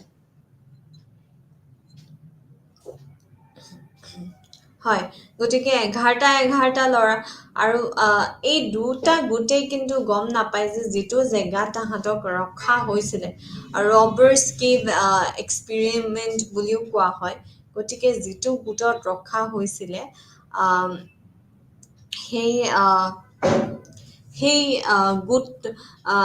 সেই জেগাটোত যে আৰু বেলেগ গোটো আছে, এই দুটা গোটে কিন্তু গম নাপায়। তাৰপিছত কি হ'ল, তাহাঁতক যেতিয়া থাকিবলৈ দিয়া হ'ল, সময় পাৰ হোৱাৰ লগে লগে তাহাঁতে বন্ধুত্বৰ এনাজৰী গঢ়ি তুলিলে। তাৰপিছত খেলা ধূলা এইবোৰ সকলো একেলগে কৰা আৰম্ভ কৰিলে, একেলগে খায়, একেলগে শুৱে। তাৰপিছত কি হ'ল, কেইদিনমান পিছত যেতিয়া গম পালে এই জেগাটোত অকল আমাৰ গোটটোৱে নাই, আমাৰ বেলেগ এটা গোটটো আছে। এতিয়া তাহাঁতৰ মাজত ইমানেই ভাল সম্পৰ্ক হৈ উঠিছিলে যে তাহাঁতে নিজৰ নিজৰ গোটৰ নামো দি দিছিলে। যেনেকে এটা গোটে নিজৰ নাম দিছিল ৰেটলাৰ্ছ, আৰু আন এটা গোটে নিজৰ নামটো দিছিলে ইগলছ বুলি। ঠিক আছে, গতিকে দিয়া হোৱাৰ পিছত তেওঁলোকে যেতিয়া গম পালে যে আমি ইয়াতেতো অকল নাই আৰু বেলেগো আছে, গতিকে কি হ'ল, গতিকে এটা কম্পিটিশ্যন যে তাহাঁত বেলেগ গোট, আমি বেলেগ গোট, তেনেকুৱা ধৰণৰ এটা মনোভাৱৰ সৃষ্টি হ'ল। আৰু এই মনোভাৱক কি হ'ল ষ্ট্ৰং কৰিবলৈ যে এই দে ইফেক্ট আৰু ভি ইফেক্টটো, যে তাহাঁতি বেলেগ গোটৰ হয়, আমি আমাৰ গোটৰ হয়, এই বস্তুটো কিমান ষ্ট্ৰং হৈ চাবলৈ কি কৰিলে, কম্পিটিশ্যন ৰখা হ'ল, প্ৰতিযোগিতা ৰখা হ'ল। যিজন গৱেষক আছিলে তেওঁ প্ৰতিযোগিতা ৰাখিলে। এতিয়া প্ৰতিযোগিতাটোত কি হৈছে, এনেকুৱা হৈছিলে যে ধৰি লওক যে পুৰস্কাৰ পালে এইকেইটা সুবিধা সেই গোটটোৱে পাব। গতিকে যেই কি হয় সম্পদৰ বাবে প্ৰতিযোগিতা হয়, তেতিয়াও কি হয় কুসংস্কাৰে গঢ় লৈ উঠে। ধৰি লওক গোটৰ কথা বাদেই দিছোঁ।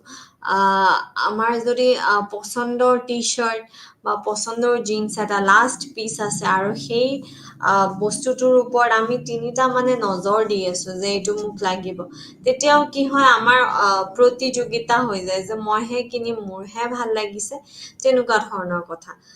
তাৰ পিছত আছে সামাজিক শ্ৰেণী বিভাজন আৰু কুসংস্কাৰ।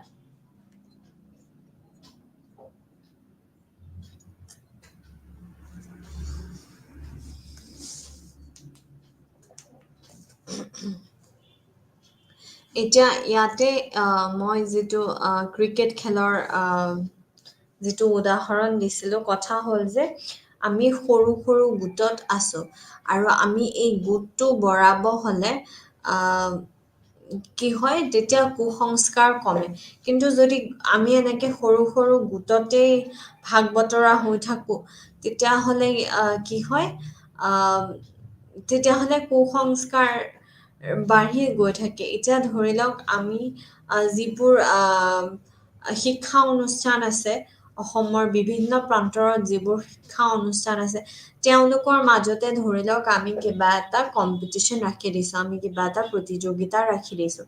গতিকে তেতিয়া কি হয়, তেতিয়া বিভিন্ন শিক্ষা অনুষ্ঠানৰ মাজত, তাৰপিছত বিভিন্ন যিবোৰ ডিষ্ট্ৰিক্টৰ পৰা আহিছে, তেওঁলোকৰ মাজত কি হয়, কম্পিটিশ্যন এটা থাকে বা প্ৰেজুৰাইজ থাকে যে তাহাঁত বেলেগ হয়, আমি বেলেগ হয়।